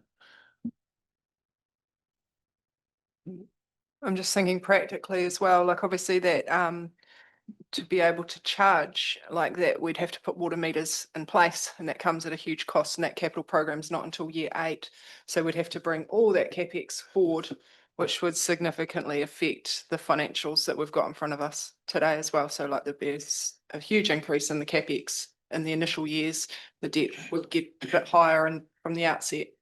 So the work that we've done deferring and smoothing our capital projects, it would change the financial picture quite a lot. Well, that's an interesting point then, because I don't know what others think, but I feel like in the model we put forward, we should bring that project forward. I'm not sure. I've been in favour of the user pays and also the incentiviser to reduce water use where possible.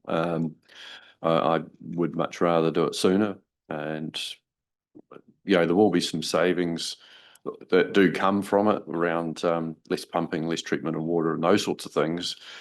But also, it will create extra capacity and for more people to be able to join on in the future. So there are savings there, but it's going to be one of those investments. And again, if it was a water CCO taking a commercial approach where they'd roll it out and just make it happen, we're just picking Kura and saying, well, we'll replace the meters there. That's not maximising procurement or anything like that. So it is trying to look at how we do that, because the meters themselves and even installing them, and where that's minimal, it's going to be fairly cost effective. There will be ones that cost quite a bit more because they're not set up yet for that. Obviously, there's a whole structure behind that too. So I'm not sure that's going to be quite in the plan the way that we want to be able to put that to the DIA, but it's I just encourage it to sooner rather than later. So I just want to check whether that's the view of all of council, because originally officers put that water metering in the plan earlier. And then looking at that plan, the steer we got was to defer it out to later years of the programme. And also to say, and Josh might be correct me on this, I think it's about a 3 to 4 year lead in to metering, and it's obviously a programme that would have to roll out over time. So it's not a quick fix. It wouldn't be in within 2 years of now you decided it today. It takes a period of time, but it was earlier in the programme. So if your common view across the council is you want to look at that, we can take that away. And look at that and what the implications are for the programme and what else you might be able to defer. But the priority, given that we were trying to live within the 15 million capital spend per year, was on the things that we're non-compliant on, because if we don't have a plan to become compliant, then we risk fines, and we don't want to be paying ratepayer money over in fines when we could fix the things that we're non-compliant on. Jim? I'd agree with you, Mayor Kircher, that I'd prefer to see it brought forward if possible. DIA did mention today that water leakage is something that concerns them. I appreciate what Mr. Palmer's saying, but again, it comes back to those hard conversations that we have to have, and bringing it forward, I believe, is part of that conversation. Thank you. Jeremy? Just for the 8 million investment, I mean, there must be some idea of what the ROI is across industry. They have done it before. Do we know what that percentage is? And we've got access to that, and probably our nearest former partner, Central Otago District Council, who rolled this out. We've got good information that they've shared with us previously on this. So we've got a model to follow there, and other councils are always willing to share on that. My concern is that I think in giving us the steer, I don't think we'd be able to do that and not go over the 15 million cap that you've set, and ensure that we're being compliant with those schemes that were non-compliant. So Mr. Rendell produced a report for PAR last month, which showed that across most of our schemes we've got non-compliance issues. So we'd have to look at, if you wanted to do that and continue that focus on making sure that we work towards compliance and don't get fined, we'd need to lift that 15 million cap to be able to do that over the next few years and bring that forward. So as long as you're understanding that's what you're asking us to do, that's what we'd start modelling. Jim and then. Yeah, I would just ask every elected member around the table, at what point are we going to start asking ourselves how much additional costs are we willing to impose on people? For crying out loud, we've just been told there's $9 million of unfunded depreciation we should be possibly building into our budgets, plus double the capex quantum of 15 million. Now we're saying, oh, let's spend another 8. My view is, if we're going to have this separate ring-fenced entity within council, let it decide to meter, because it will ultimately be the entity that manages water from 27 July 1, 27 onwards. And if you look at their capacity to borrow and the time frame over which they can repay, the actual cost to individuals, if the charge or the cost of installing a meter is an amortized component of a unit charge for water, it will be less than it would be if it's another 8 million on the rates. So, I mean, it can be done in 2 years by them. I don't see why we should be chucking another $8 million on a budget that already DI has said they want to be brutal about. I mean, my expectation wasn't that it was going to be in the plan and that we're going to be able to deliver, but there does need to be a prioritisation at some stage. Wouldn't argue with that. And whether there are some things that can be taken out, I don't know. But you know, in meeting our compliance, is metering going to help? Essentially, Tim, you put your hand up. Oh, thanks. I should have asked the question of DIA earlier, but perhaps someone might know the answer. So Marlon mentioned that they had some concerns around non-revenue water. What does that mean? That's water loss. So that's basically water you're treating and pumping and not generating any revenue from it. So yeah, it's like, yeah, it's just straight wastage, both financially and environmentally. So water metering would help us to pinpoint and address that. Okay. Thanks, everyone. Oh, Rebecca, yeah. Just, I guess because we've had this information just put to us today, what is there a preferred method for us to be feeding back or asking questions? So given the pressures that you're under, so we're not all sort of individually doing that, or yeah, what would you like? I guess given the time constraints, just flick me an email. It's probably easiest. I can reply to everyone if there's specific scenarios or answers that would benefit everyone. I can send emails in between and then pull it all together next week. Hopefully it will answer everyone's questions. Okay. Oh, no, I just wonder if people are sending individual emails as well, whether you could, if you're responding, if you could CC us all in, just so we've all got oversight of what's being raised.